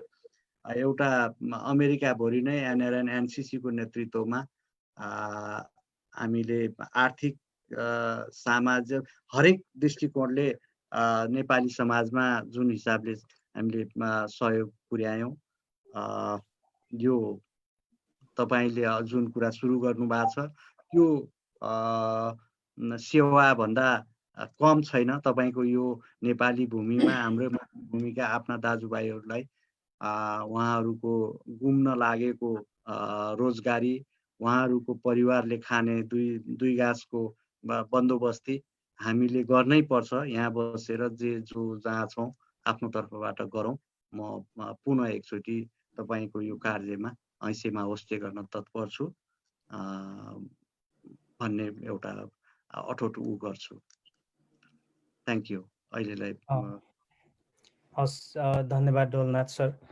यहाँले यो प्रतिबद्धता जनाइदिनु भयो। अब हामी अन्तर्राष्ट्रिय आइसिसीसँग पनि सहकार्यको कोसिस गरिरहेका छौँ। हामी पत्रचारको दौरानमा छौँ र भर्बल्ली विभिन्न आश्वासनहरू प्राप्त भएका छन्। यसलाई मटेरियलाइज गरेर लैजानको लागि हामीलाई सहयोगी हातहरू चाहिएको छ। सरको पनि सहयोग लिएर हामी एक किसिमले डिसी मेट्रो एरियाको हामी सङ्घ संस्थाहरूको तर्फबाट पनि एउटा चाहिँ साझा समूह जस्तो बनाएर पनि हामीले काम गर्न सक्छौँ कि भन्ने पनि मलाई अवधारणा आइरहेको छ। अहिले सरले भन्नुहुँदा त्यसमा हामी साझा एउटै प्लेटफर्ममा रहेर पनि काम गर्न सक्छौँ। धेरै धन्यवाद सर। र म यहाँ धेरै दर्शकहरू अहिले हेरिरहनु भएको छ eNeplis.com-बाट, त्यसै गरी चाहिँ नेप्लिज डायस्पोराबाट, इन्जा नेटवर्किङबाट, अनि अरू केही सञ्चार माध्यमहरूबाट पनि। र अहिले आज हामी एउटा विशेष दिनमा पनि यो ठाउँमा उपस्थित छौँ। आज धेरै साथीहरू, म पनि कतिपय जुम कार्यक्रमहरूमा आज दिउँसो जोडिएको थिएँ। आज बिपी जयन्ती पनि हो। समग्र देशले विश्वेश्वर प्रसाद कोइरालालाई एउटा विशिष्ट बेग्लै स्थानबाट हेर्ने गर्दछ। उहाँलाई महामानवको रूपबाट पनि मानिएको छ प्रजातन्त्र र स्वतन्त्रताको लडाइँको हिसाबले। र त्यस्तो एउटा गौरवपूर्ण दिनमा आज धेरै नेपालीहरूले उहाँलाई सम्झिरहेका छन्। हामी पनि सम्झिन चाहन्छौँ र उहाँप्रति श्रद्धासुमन अर्पण गर्न चाहन्छौँ यसै कार्यक्रम मार्फत। र उहाँले छोडेर जानुभएका सैद्धान्तिक, साहित्यिक, एउटा भावनात्मक कुराहरू ती जहिले पनि फेरि पनि प्रकट भइरहनेछन्। फेरि पनि हामीले त्यो अनुसरण गर्न जरुरी रहन्छ र फेरि पनि हामी थप अनुशासित र राष्ट्रप्रतिको कर्तव्यनिष्ठ भएर अगाडि बढ्नुपर्ने, पुनः प्रतिज्ञा गर्नुपर्ने दिनहरू पनि आउँछन्। त्यस्तै दिनहरू मध्येको आज एउटा अर्को दिन पनि हाम्रो बिचमा खडा भएको छ। हामी पुनः फेरि सम्झिन चाहन्छौँ उहाँप्रति। र जो जतिले उहाँलाई सम्झिनुभयो, आज कार्यक्रमहरू गर्नुभयो, विभिन्न जुम बैठकहरू भए, हरेक भए, म सबैप्रति धन्यवाद व्यक्त गर्न चाहन्छु। र यसलाई यस किसिमका कुराहरूबाट एउटा अब सकारात्मक कामलाई, सकारात्मक कुराहरूलाई हामीले चाहिँ व्यवहारमा उतारेर उहाँको स्मृतिलाई चाहिँ एउटा सार्थक तुल्याउनु पर्छ भन्ने सन्देश पनि दिन चाहन्छु। र म तोया पौडेलजी तर्फ फेरि जान चाहन्छु। यहाँ पनि एउटा पत्रकारिता परिवारकै घरानाको व्यक्तित्व हुनुहुन्छ। त्यो पक्षलाई पनि म अलिकति उजागर गर्न चाहन्छु कि गोपाल पौडेलजी जो हुनुहुन्छ एक सशक्त युवा पत्रकार हुनुहुन्छ, नेपालमा हुनुहुन्छ। उहाँ विभिन्न एफएम रेडियोहरू, सञ्चार क्षेत्रका सङ्घ संस्थाहरूको समेत नेतृत्व गर्नुभएको छ र सामाजिक जीवनमा पनि सञ्चार क्षेत्रमा धेरै काम गर्नुभएको व्यक्ति हुनुहुन्छ। त्यसै घर परिवारको व्यक्तित्व तोया पौडेल हुनुहुन्छ र त्यसै कारणले पनि विभिन्न इस्युजहरूलाई अलिकति नजिकबाट राम्ररी बुझ्नु भएको हुन्छ, तोयाजीले हेर्नु भएको हुन्छ। र तोया सर, अब यो विषयको एउटा निराकरणको लागि अलिकति डायस्पोराको समाजबाट हामीले चाहिँ के कस्तो गर्न सक्छौँ होला अलिकति छोटकरीमा बताइदिँदै, अनि आफ्नै संस्था अथवा स्थानको बारेमा पनि केही कुराहरू छुटेका भए ती कुरालाई पनि राख्दै आफ्नो भनाइलाई अगाडि बढाइदिनुहुन्छ कि? धन्यवाद गुणराजजी, फेरि अवसर दिनुभएकोमा।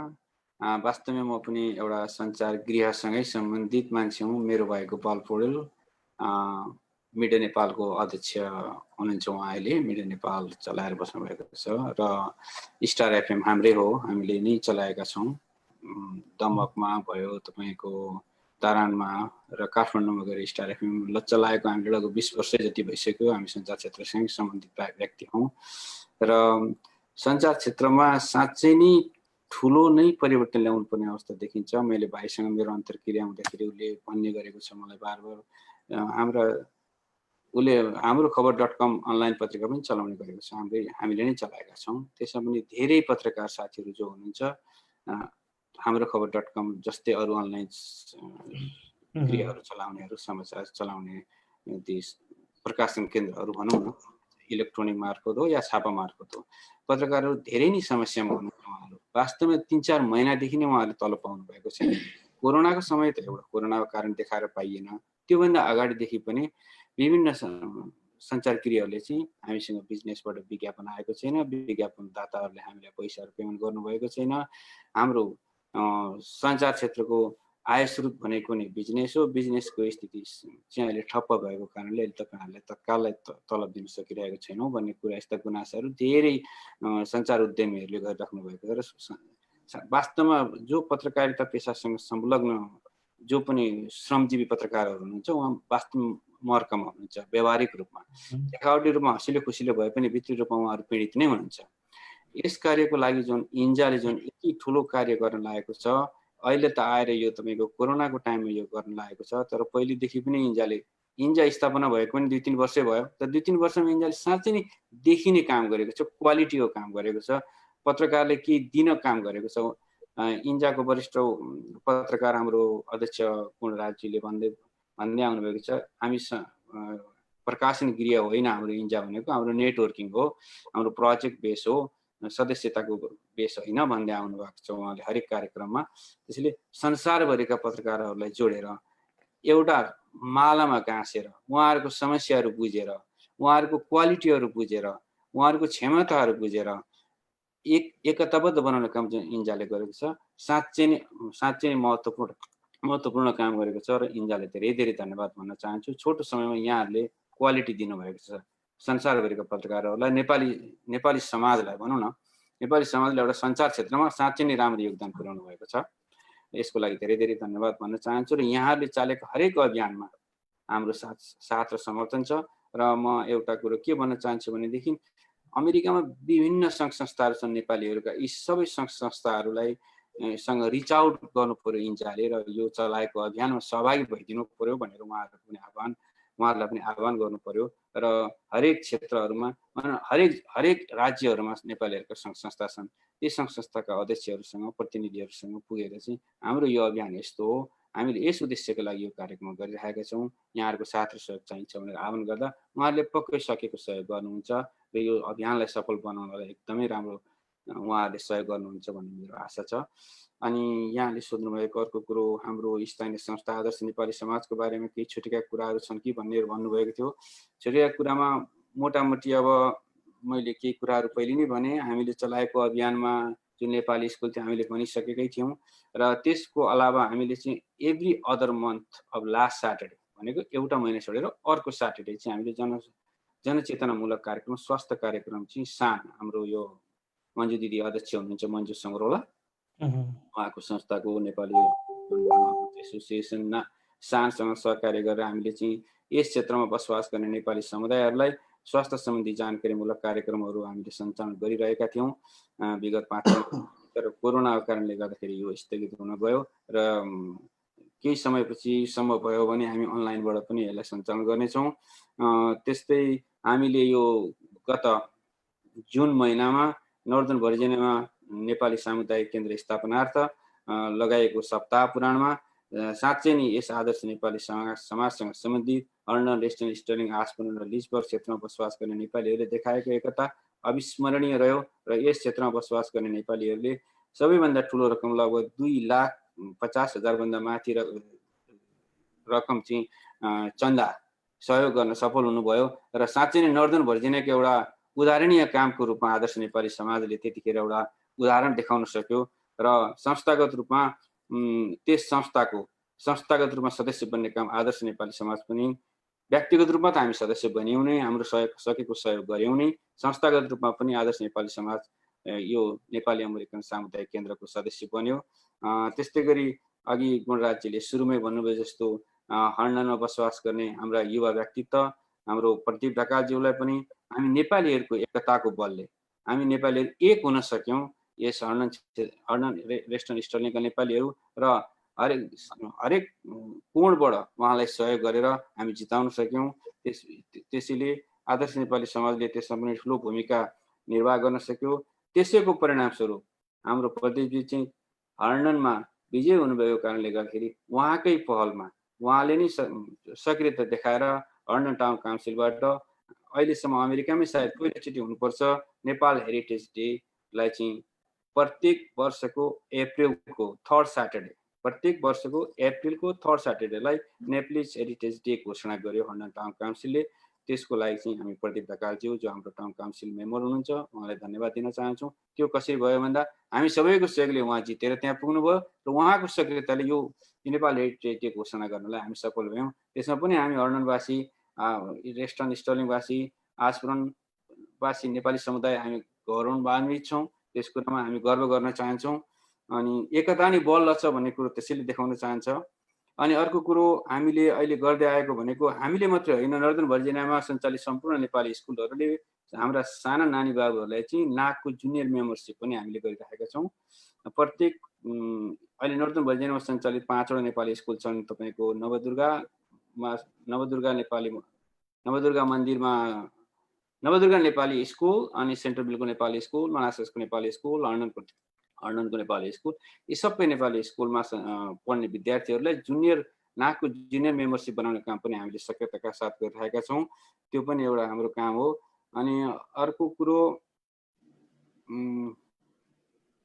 कुरो भनेको हामीले योगा पनि सिकाइरहेका थियौँ हामीले यस क्षेत्रमा। अहिले त्यही हाम्रो नेपाली पाठशाला जहाँ सञ्चालन थियो त्यहाँ योगा पनि सिकाइरहेका थियौँ। त्यो पनि हामीले कोरोनाको कारणले गर्दा अहिले स्थगित गर्नु परेको छ। यही कार्यक्रमलाई हामीले अहिले खुम्च्याउनु परेको छ।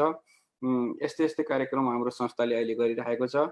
यति भन्दै अहिले म मेरो 2 शब्द यहीँ टुङ्ग्याउँछु। फेरि म जोडिनु केही कुराहरू मैले प्रश्न पार्नु पर्यो भने म फेरि प्रश्न पार्नेछु। धन्यवाद कुण्डाजी।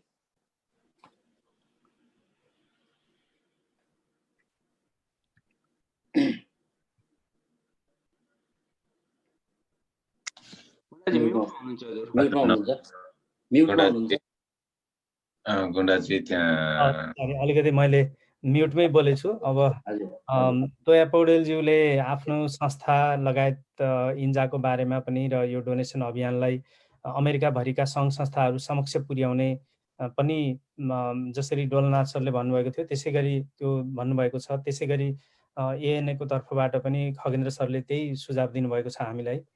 र हाम्रा वरिष्ठ उपाध्यक्ष विष्णु शीतलज्यू पनि यहाँ आइसक्नु भएको छ र उहाँले यो कार्यक्रमलाई ऱ्यापअप गर्नुहुनेछ अब चाँडै। त्यस अगाडि म दर्शकहरूलाई सानो एउटा स्क्रिन सेयर गर्न चाहन्छु।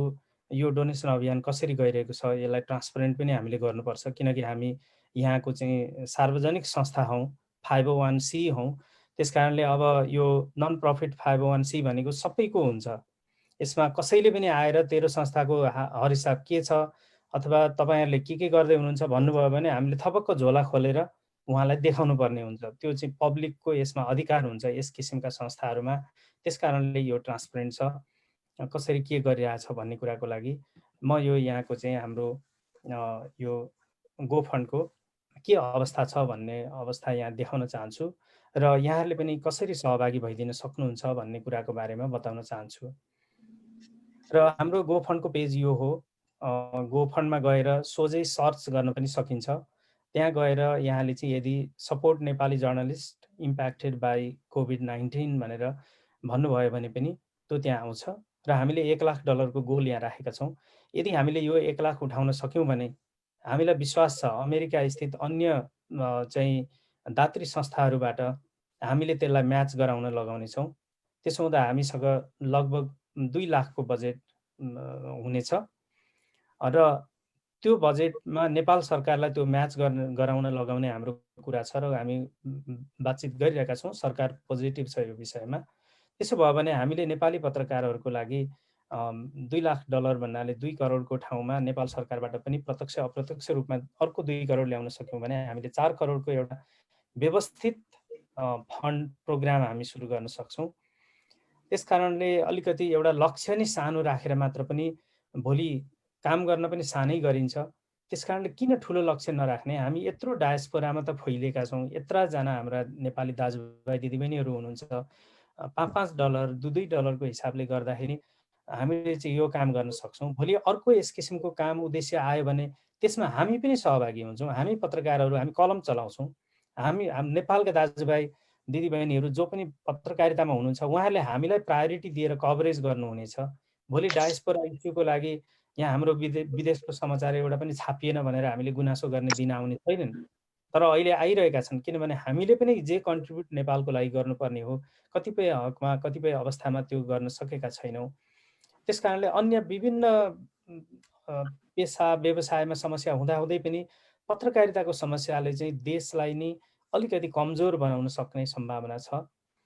यो हाम्रो अमेरिकाको फन्ड रेजको प्रोग्राम हो र यहाँनिर देख्न सक्नुहुन्छ यहाँ प्रष्ट भनिएको छ इन्जा ग्लोबल इन्जाद्वारा is organising this fund raiser on behalf of international Nepali journalist association INJA Inc. Donation are 100% tax deductible. र यो ट्याक्स डिडक्टिबल भनेर हामीले राखेको होइन, यो चाहिँ गो फन्डले हाम्रो संस्थाको बारेमा भेरिफिकेसन गर्छ यो 501c नन प्रफिट हो कि होइन भनेर। अनि यो चाहिँ उनीहरूले नै यो ट्याग थपिदिन्छ यहाँनिर। यो हामीले थपेको होइन, यो उनीहरूले नै राख्छ। अहिले हामीसँग $2967 डोनेसन आइसकेको छ र अब हामीले चाहिँ लगभग 3000 को हाराहारीमा आइसकेको हुँदाखेरि अब 97,000 को टार्गेटमा हामी हिँडिरहेका छौँ। र यहाँले यहाँ गएर कुनै पनि तरिकाले गर्न सक्नुहुन्छ। हाम्रा सेलिब्रेटी मुरारी गुरागाईँ सरू गुरागाईज्यूले पनि धेरै हामीलाई सपोर्ट गर्नुभएको छ। उहाँले मौखिक रूपले पनि हामीलाई भन्नुभएको छ कि हामीले कुन तरिकाले यो कार्यक्रमलाई अलिकति प्रचार प्रसार गराउन सक्छौँ, धेरै दाजुभाइ दिदीबहिनी समक्ष पुर्याउन सक्छौँ। गुणराज सर भन्नु होला अथवा इन्जाका साथीहरूले हामीलाई भन्नु होला प्लिज भन्नुभएको छ। उहाँले पनि यहाँ डोनेसनको सानो सहभागिता जनाउनु भएको देखेँ मैले। त्यसै गरी निशेष भट्टराईजीले हामीलाई सपोर्ट दिनुभएको छ, ज्योति श्रेष्ठले दिनुभएको छ, सुनिता खत्रीले दिनुभएको छ, कल्पना सत्यालले सपोर्ट गर्नुभएको छ, शिव विष्टले गर्नुभएको छ, नरेश उप्रेतीले गर्नुभएको छ, परशुराम भण्डारीज्यूले गर्नुभएको छ, योगेश उपाध्यायज्यूले गर्नुभएको छ, जो नेपालको कान्तिपुरको संस्थापक चाहिँ सम्पादक हुनुहुन्थ्यो, वरिष्ठ पत्रकार हुनुहुन्छ, इन्जाका ट्रस्टी पनि हुनुहुन्छ। अनि सुनिता खत्रीज्यूको फेरि पनि त्यहाँ सहयोग देखिन्छ, टङ्क पन्तज्यूको सहयोग देखिन्छ, थोमस वास्तोलाज्यूको सहयोग देखिन्छ, विनय लुइटेलजीले दिनुभएको छ, रायन दहालले सहयोग गर्नुभएको छ, मुकुन्द कोइराला, सार्थक दहाल, देवराज नेउपाने, विश्व थापा, अम्बिका गुरुङ, भूपेन थापा। अम्बिका गुरुङज्यू एकजना साहित्यकार गीतकार हुनुहुन्छ र उहाँले इन्जाको मार्फतबाट नेपालका साहित्यकारहरूको लागि $1000 को वार्षिक पुरस्कार पनि उहाँले राख्नुभएको छ। एभ्री इयर इन्जालाई उहाँले $1000 को पुरस्कार स्पोन्सर गरिरहनु भएको छ र हामी उहाँप्रति कृतज्ञ पनि छौँ। उहाँले फेरि पनि यस्ता अवसरमा सहयोग गरिरहनु भएको छ। भूपेन थापाज्यूले सहयोग गर्नुभएको छ, विष्णु शीतलज्यूले गर्नुभएको छ, त्रिषा दाहालज्यूले गर्नुभएको छ, सुषमा दाहालले, सुनिल दाहालज्यूले गर्नुभएको छ, किशोर सापकोटा, गुणराज लुइटेल, सीता लुइटेल जो हामी आफै परिवार पनि भयौँ। यो चाहिँ डोनेसनको अहिलेसम्म आएको 18 जनाबाट मात्रै आउँदाखेरि हामीलाई 3000 भएको छ भने हजुरहरूले अलिकति बढी सहभागिता जनाइदिनु भयो भने पक्कै पनि हामी हाम्रो टार्गेटतिर अगाडि बढ्न सक्ने थियौँ। यही रिक्वेस्ट गर्न चाहेँ र यो थोरै पारदर्शी पनि बनाउन चाहेँ। र अब म यो कार्यक्रमलाई आफ्ना केही भनाइ समेत राख्दै चाहिँ समापन गरिदिनु हुन अनुरोध गर्दछु विष्णु शीतलज्यूलाई, वरिष्ठ उपाध्यक्ष इन्जा, र यो डोनेसन अभियानलाई पनि संयोजन उहाँले गरिरहनु भएको छ, धेरै ठाउँमा अप्रोच गरिरहनु भएको छ। हाम्रो इन्जाका कतिपय साथीहरू हामी पत्राचार गर्ने पत्र पठाउने काममा लागिरहेका छौँ भने कतिपय साथीहरू भर्बल्ली टेक्स्ट मेसेजहरू पठाउने, कतिपय साथीहरू यस किसिमका प्रोग्रामहरू गर्ने, यसरी हामीले विभिन्न कार्य विभाजनहरू गरेर धेरैतिर गरिरहेका छौँ। र विष्णु शीतलज्यू यहाँले जसरी विभिन्न कुराको संयोजन गरिरहनु भएको छ, आजको कार्यक्रमलाई पनि हाम्रा अतिथिवर्गहरूलाई बोल्नुभएका कुराहरूलाई समेत समराइज गर्दै यहाँले यो चाहिँ समाप्त गरिदिनु होला। हस्, थ्याङ्क यू। धन्यवाद गुणराज सर। म यो कार्यक्रमको चाहिँ ऱ्यापअप गर्नको लागि यहाँले चाहिँ भन्नुभए अनुसार म यो कार्यक्रमलाई ऱ्यापअप गर्न गइरहेको छु। म सबभन्दा पहिला यो कार्यक्रममा सहभागिता जनाइदिनु हुने हाम्रो एएनए का अध्यक्षज्यू, नवनिर्वाचित अध्यक्षज्यू खरेन्द्र अधिकारीज्यू, त्यस्तै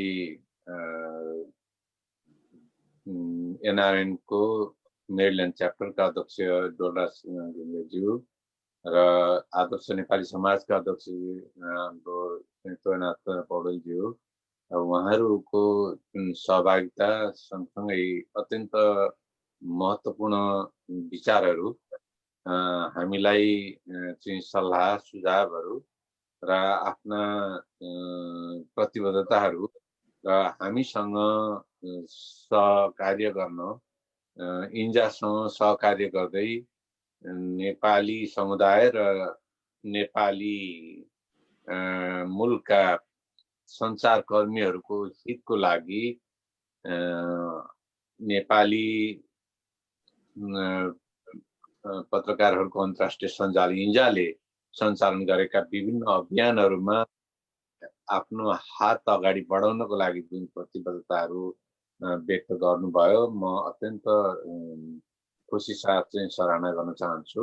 र उहाँहरूसँग हातेमालो गर्न इन्जा सधैँ तत्पर छ र इन्जालाई पनि तपाईँहरूको महत्त्वपूर्ण सुझाव सल्लाह र एउटा चाहिँ एउटा रचनात्मक सुझावहरूको हामी सबै अपेक्षा गर्दछौँ र हामीले जुन अहिलेको अवस्थामा हामीले के गर्न सकिन्छ भनेर तपाईँहरूसँग नै सल्लाह, तपाईँहरूकै राय सल्लाह अनुसार नै हामीले यो कदम सुरु गरेका हौँ। यो अहिलेको अवस्थामा एकदमै आवश्यक देखियो, एकदमै एउटा चाहिँ गम्भीर अवस्था चाहिँ यो हुन त नेपालको लागि मात्रै भएन, यो विश्व नै अहिले गम्भीर अवस्थामा पुगिराखेको छ। तर अब हामी नेपाली समुदाय हामी जहाँ छौँ हामीले हाम्रो समुदायको हितको लागि सोच्ने गर्छौँ र हामी जहाँ छौँ हामी हाम्रो मातृभूमिको हितको लागि सोच्ने गर्छौँ र यो अहिलेको अवस्थामा पनि हामीले हाम्रो लागि, हाम्रो मातृभूमिको लागि, हाम्रो समुदायको लागि जे गर्न सकिन्छ, आफ्नो तर्फबाट जे गर्न सकिन्छ त्यो गरौँ भन्ने मनसायबाट हामीले यो अहिले यो एउटा अभियान सुरु गर्यौँ। अब यो अघि खरेन दाइले पनि भन्नुभयो, सहभागी साथीहरूले भन्नुभयो र हाम्रो चाहिँ अध्यक्षज्यूले चाहिँ प्रश्न पारिसक्नुभयो कि नेपालमा चाहिँ 2000 भन्दा बढी सञ्चारकर्मी साथीहरू अहिले बेरोजगार हुनु भएको छ र त्यहाँको बेरोजगारीको अवस्था भनेको अघि चाहिँ सहभागी साथीहरूले भने जस्तै एकजना रोजगार हुँदाखेरि त्यो रोजगारको आश्रयमा अरू सिङ्गो परिवार हुने गर्छ। 2000 अहिले बेरोजगार हुनु भनेको करिब हामीले सरदरमा एउटा परिवारमा 4 जना छन् भन्ने हिसाब गर्यौँ भने पनि चाहिँ 2000 को चाहिँ नि 8000 चाहिँ नि एउटा परिवार भनौँ न, 8000 मान्छेहरू चाहिँ एउटा बिचल्लीमा परेको अवस्था हो हैन। त्यति ठुलो चाहिँ एउटा फ्यामिली, सञ्चारकर्मीहरूको एउटा चाहिँ नि फ्यामिली चाहिँ नि अहिले बिचल्लीमा पर्दै गरेको अवस्था हो। यो अवस्थामा हामीले थोरै मात्रै भए पनि हामीले चाहिँ सहयोग गर्न सक्छौँ भने हाम्रो दायित्व भनौँ, हामीले गर्ने एउटा कर्तव्यमा हामी अलिकति भए पनि हामी एक कदम अगाडि गयौँ भन्ने हामीले महसुस गर्नुपर्छ। त्यही हिसाबले हामीले यो कामको सुरुवात गरेका छौँ।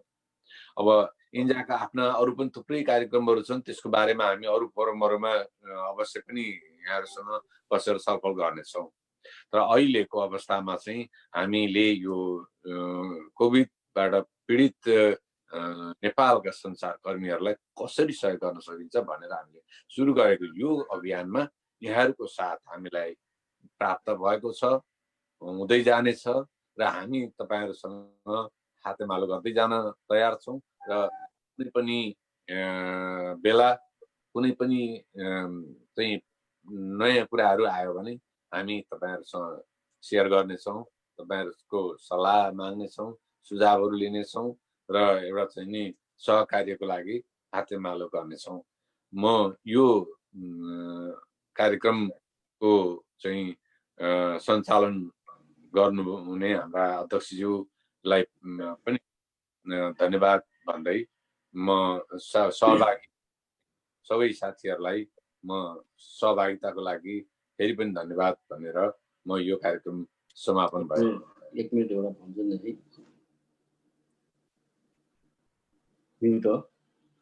म्युटमा हुनुहुन्छ? हेलो, ए अन्तिममा म एउटा 30 सेकेन्ड केही थप्छु है। हस्,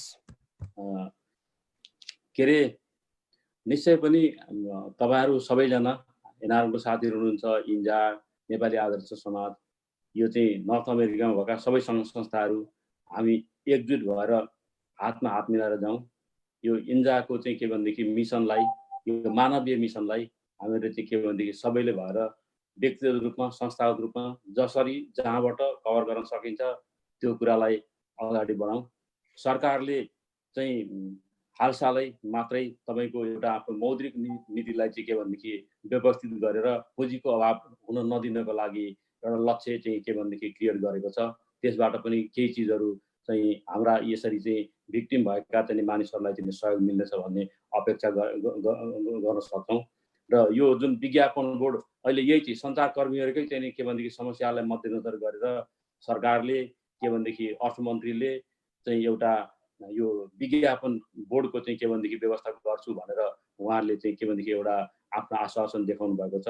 यो हामीहरूलाई उपलब्ध हुनेछ भन्ने म चाहिँ के भनेदेखि हामीले विश्वास गरौँ र सरकारबाट अघि जुन इन्जा अध्यक्षले भन्नुभयो, गुणराज भाइले भन्नुभयो, हामीहरूले चाहिँ के भनेदेखि यो जुन मिसनलाई सफल पार्न सक्यौँ भने दात्री संस्थाहरूबाट पनि सहयोग लिनेछौँ र नेपाल सरकारबाट पनि के भनेदेखि म्याच गराउनेछौँ भन्ने कुरामा उहाँहरू चाहिँ पोजिटिभ हुनुहुन्छ र यो म्याच गरिदिनुहुन्छ। किन उहाँहरूले हालै ल्याएका 1-2वटा चाहिँ के भनेदेखि नीतिहरूलाई चाहिँ हेर्दाखेरि यो कुरा सरकारको तर्फबाट पनि हुनेछ भन्ने लागेको छ। हामीले आशावादी रहौँ। हामीलाई चाहिँ के भनेदेखि इन्जाले गएको वर्ष ठ्याक्कै मलाई मिति याद छैन, के भनेदेखि अजय बाबु अघि चाहिँ भन्नुभयो, के अरे चाहिँ तोया भाइले भन्नुभयो, यो चाहिँ जुन एउटा इन्जाले चाहिँ उहाँलाई एउटा सम्मान गर्ने कार्यक्रममा सानो आर्थिक चाहिँ के भनेदेखि चाहिँ फन्डरेजको कार्यक्रम पनि गरेको थियो। त्यहाँ तपाईँहरूले मलाई पनि सहभागिता जनाउने मौका दिनुभएको थियो र अहिले आएर फेरि यो तपाईँहरूको मिसनमा सम्झिदिनु भयो। सबैलाई धेरै धेरै धेरै धेरै धन्यवाद र सबै हामी मिलेर जाउँ। यो समाचार सम्प्रेषण जुन कलम मार्फत चाहिँ नेपाली पत्रकारिता जगतले नेपाली डायस्पोरामा पुर्याएको जुन एउटा यो एउटा ठुलो महान लक्ष्य पूर्ति गर्नको लागि दिएको योगदानलाई कहिले पनि बिर्सिन सकिँदैन र इन्जाले आफ्नो नेटवर्किङबाट संसारभरिलाई जोडेको छ। भिक्टिमहरूलाई सहयोग गरौँ भनेर म सबै चाहिँ मानिसहरूलाई सङ्घ संस्थाहरूलाई आह्वान गर्दछु, मिलेर जाउँ। आखिरमा लिनु केही छैन, हामीहरू केही दिन भनेर भोलिन्टियर गर्न भनेर अगाडि बढेका हौँ। भोलिन्टियरहरूले नै यसको चाहिँ के भनेदेखि काँधमा काँध मिलाएर हिँडेर अरूलाई जोड्ने हो। सबैलाई जोड्दै जाउँ र मिसन पुरा गरौँ र मिलेर जाउँ। भविष्यमा पनि फेरि पनि भन्छु, मिलेर जाउँ, त्यसको विकल्प छैन भनेर म भन्दै तपाईँहरूलाई हार्दिक हार्दिक धन्यवाद दिन चाहन्छु र जसले यो चाहिँ कार्यक्रम हेर्नुभएको छ यसलाई चाहिँ तपाईँहरूले एउटा मानवीय दृष्टिकोणबाट मूल्याङ्कन गरिदिनु होला। अघि नै भनिसक्नुभयो, यो 100% ट्याक्स डिडक्टेबल र पारदर्शी छ। तपाईँले हरेक एउटा पेनीको पनि सिङ्गल डलरको हिसाब भोलि चाहिँ के भनेदेखि यो देख्न सक्नुहुन्छ। मानिसहरूमा प्रत्यक्ष रूपमा पुग्नेछ। हल्लाहरू चल्छन्, यहाँ चाहिँ के भनेदेखि मानिसहरूले पैसा उठाउँछन्, यो चाहिँ हिसाब खान्छन्, देखाउँदैनन्। तर त्यो होइन, असत्य कुराको पछाडि नलागौँ, किनभने मानिसहरूले आरोप लगाएर यस्ता कार्यक्रमहरूलाई चाहिँ के भनेदेखि उछल पुछल गर्न भड्याउने काम पनि नहोला भन्न सकिँदैन। तर हामीहरू जुटेर जानुपर्छ। सबै डलरको हिसाब हुनेछ र सहयोग गरौँ, मिसनमा जोड्यौँ र हामीहरू एकजुट भएर जाउँ भनेर फेरि पनि म आह्वान गर्दछु। धन्यवाद।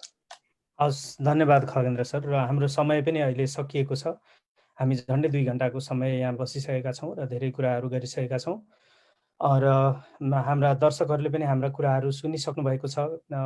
कतिपय दर्शकहरूले प्रतिक्रियाहरू पनि जनाउनु भएको छ, यसमा यो राम्रो काम हो भन्नुभएको छ भने कतिपय दर्शकहरूले हेरेर चाहिँ समर्थन दिनुभएको छ। त्यसकारणले म सबैलाई धन्यवाद दिन चाहन्छु। यहाँ सबै दर्शकहरूको प्रतिक्रियालाई पढ्न र उहाँहरूको नाम प्रोनाउन्स गर्न अलिकति समयले गर्दा पाबन्दी भएको छ, तर हामी हेर्नेछौँ, यहाँहरू सबैलाई स्मरण गर्नेछौँ र eNeplis.com, नेप्लिज डायस्पोरा, इन्जा नेटवर्किङ, त्यस्तै समय सन्दर्भ लगायतका अन्य मिडियाबाट जतिबाट सेयर भएर आज यहाँहरूले हेर्नुभयो, यहाँहरू सबैलाई म हार्दिक धन्यवाद दिन चाहन्छु। र यो हेर्नुहुने सुन्नुहुने महानुभावहरूले सेयर गरेर अलिकति यो कुरालाई धेरै जनमानसमा पुर्याइदिनु हुनेछ भन्ने पनि आशा विश्वास लिएको छु। र हामीले ट्रान्सपरेन्ट तरिकाले यो काम गर्नेछौँ। नेपालमा पत्रकार महासङ्घका पूर्व अध्यक्ष, त्यहाँका प्रोफेसर, अनि इन्जा एसियाका चेयरम्यान लगायतका सरकारी प्रतिनिधि समेतको रोअबरमा हामीले एउटा मेकानिजम चाहिँ बनाइरहेका छौँ, अलरेडी बनाइसकेका छौँ। अब फन्ड गइसकेको त छैन होइन, त्यो त्यहाँ रेडी छ उताको संयन्त्र भने। यता हाम्रो चाहिँ सिपिए हरि शर्माज्यूको संयोजकत्वमा यो फाइनेन्सियल एकजनाको कति पैसा आएको छ, कहाँ गएको छ, के गएको छ, यो फुल्ली ट्र्याकिङ गर्ने एउटा सिस्टम हामी बनाएका छौँ। हरि शर्माज्यूलाई पनि धेरै धन्यवाद दिन चाहन्छु। यो यहाँको चाहिँ हाम्रो डेटा इन्ट्री सिस्टमबाट त्यो कुनै पनि कुराहरू फेल खाँदैन। कुनै पनि समयमा यहाँहरूले दिनुभएको $1, $2 लागि पनि यहाँहरूले रिसिट भौचर माग्नुभएको खण्डमा त्यो इमिडिएटली त्यो चाहिँ इस्यु हुनेछ। त्यस कारणले यस किसिमको काम अब हामीले एउटा नयाँ प्र्याक्टिस पनि सुरु गर्नुपर्छ। पुरानो क्लासिकल अवस्थामा कहिलेकाहीँ फन्डहरू मिसयुज हुन्थ्यो, अथवा काम गर्न नजानेर त्यसको अकाउन्टिङ सिस्टम राख्दै पनि त्यो तरिका नपुगेर पनि कहिलेकाहीँ चाहिँ बेरुजु देखिन्थ्यो। संस्थाकै हितमा साथीहरूले खर्च गरिरहनु हुँदाखेरि पनि अब खर्च भइसक्यो, पछि अकाउन्टिङ सिस्टममा त्यसलाई ढाल्दाखेरि कहिलेकाहीँ त्यहाँ चाहिँ बेरुजु देखिन जान्छ। त्यसरी पनि कहिलेकाहीँ केही भयो होला होइन। अब हरेक व्यक्तिमा हामी आरोप प्रत्यारोपमा नजाउँ, तर अब टेक्नोलोजीको समय हो, नयाँ टेक्नोलोजी आएको छ। यो अकाउन्टिङ सिस्टमलाई पनि हामीले चाहिँ इलेक्ट्रोनिक क्लाउड माध्यममा हामीले राख्न थाल्यौँ भनेदेखि जति बेला पनि त्यो डाउनलोड हुन सक्छ, जुन बेला पनि एक्सेस हुन्छ। अरू मेम्बरहरूले अथवा डोनेसन दिनुहुनेहरूले लगइन गरेर पनि हेर्न सक्नुहुन्छ। त्यहाँ माथि गो फन्ड त आफै पनि ट्रान्सपरेन्ट छ, कसले कति दियो, कति छ, त्यो वर्षौँसम्म त्यहाँ चाहिँ पोस्ट भइरहेको हुन्छ। त्यस कारणले यहाँलाई आश्वस्त गराउन चाहन्छु कि यसको कुनै मिसयुज हुने छैन। र अर्को 5 वर्ष पछाडि गएर यहाँहरूले हेर्नुभयो भने यसको परिणाम चाहिँ धेरै नै राम्रो हुनेछ। नेपालको मिडिया, नेपालको प्रजातन्त्र, नेपालको सुशासन, त्यहाँको नेता, नेपालको चाहिँ नेतृत्व वर्गले डायस्पोरालाई हेर्ने दृष्टिकोणमा धेरै फरक हुनेछ। यो प्रोजेक्टले एउटा राम्रो इम्प्याक्ट दिनेछ र हाम्रो ग्लोबल समाजलाई, ग्लोबल डायस्पोरालाई जोड्नमा एउटा अत्यन्तै सकारात्मक काम गर्नेछ। भोलि हामीलाई परेको बेलामा नेपालले, नेपाली मिडियाले हामीलाई कहाँ हाल्नेछन् भने उहाँहरूलाई परेको बेलामा आज हामी अलिकति सहयोगका हात बढाइदिउँ। यति कुरा भन्दै आजको कार्यक्रमबाट यहाँबाट बिदा हुन चाहन्छौँ। हस्त, नमस्ते। र यो लाइभ कार्यक्रम यहीँ समाप्त भएको घोषणा गर्न चाहन्छु।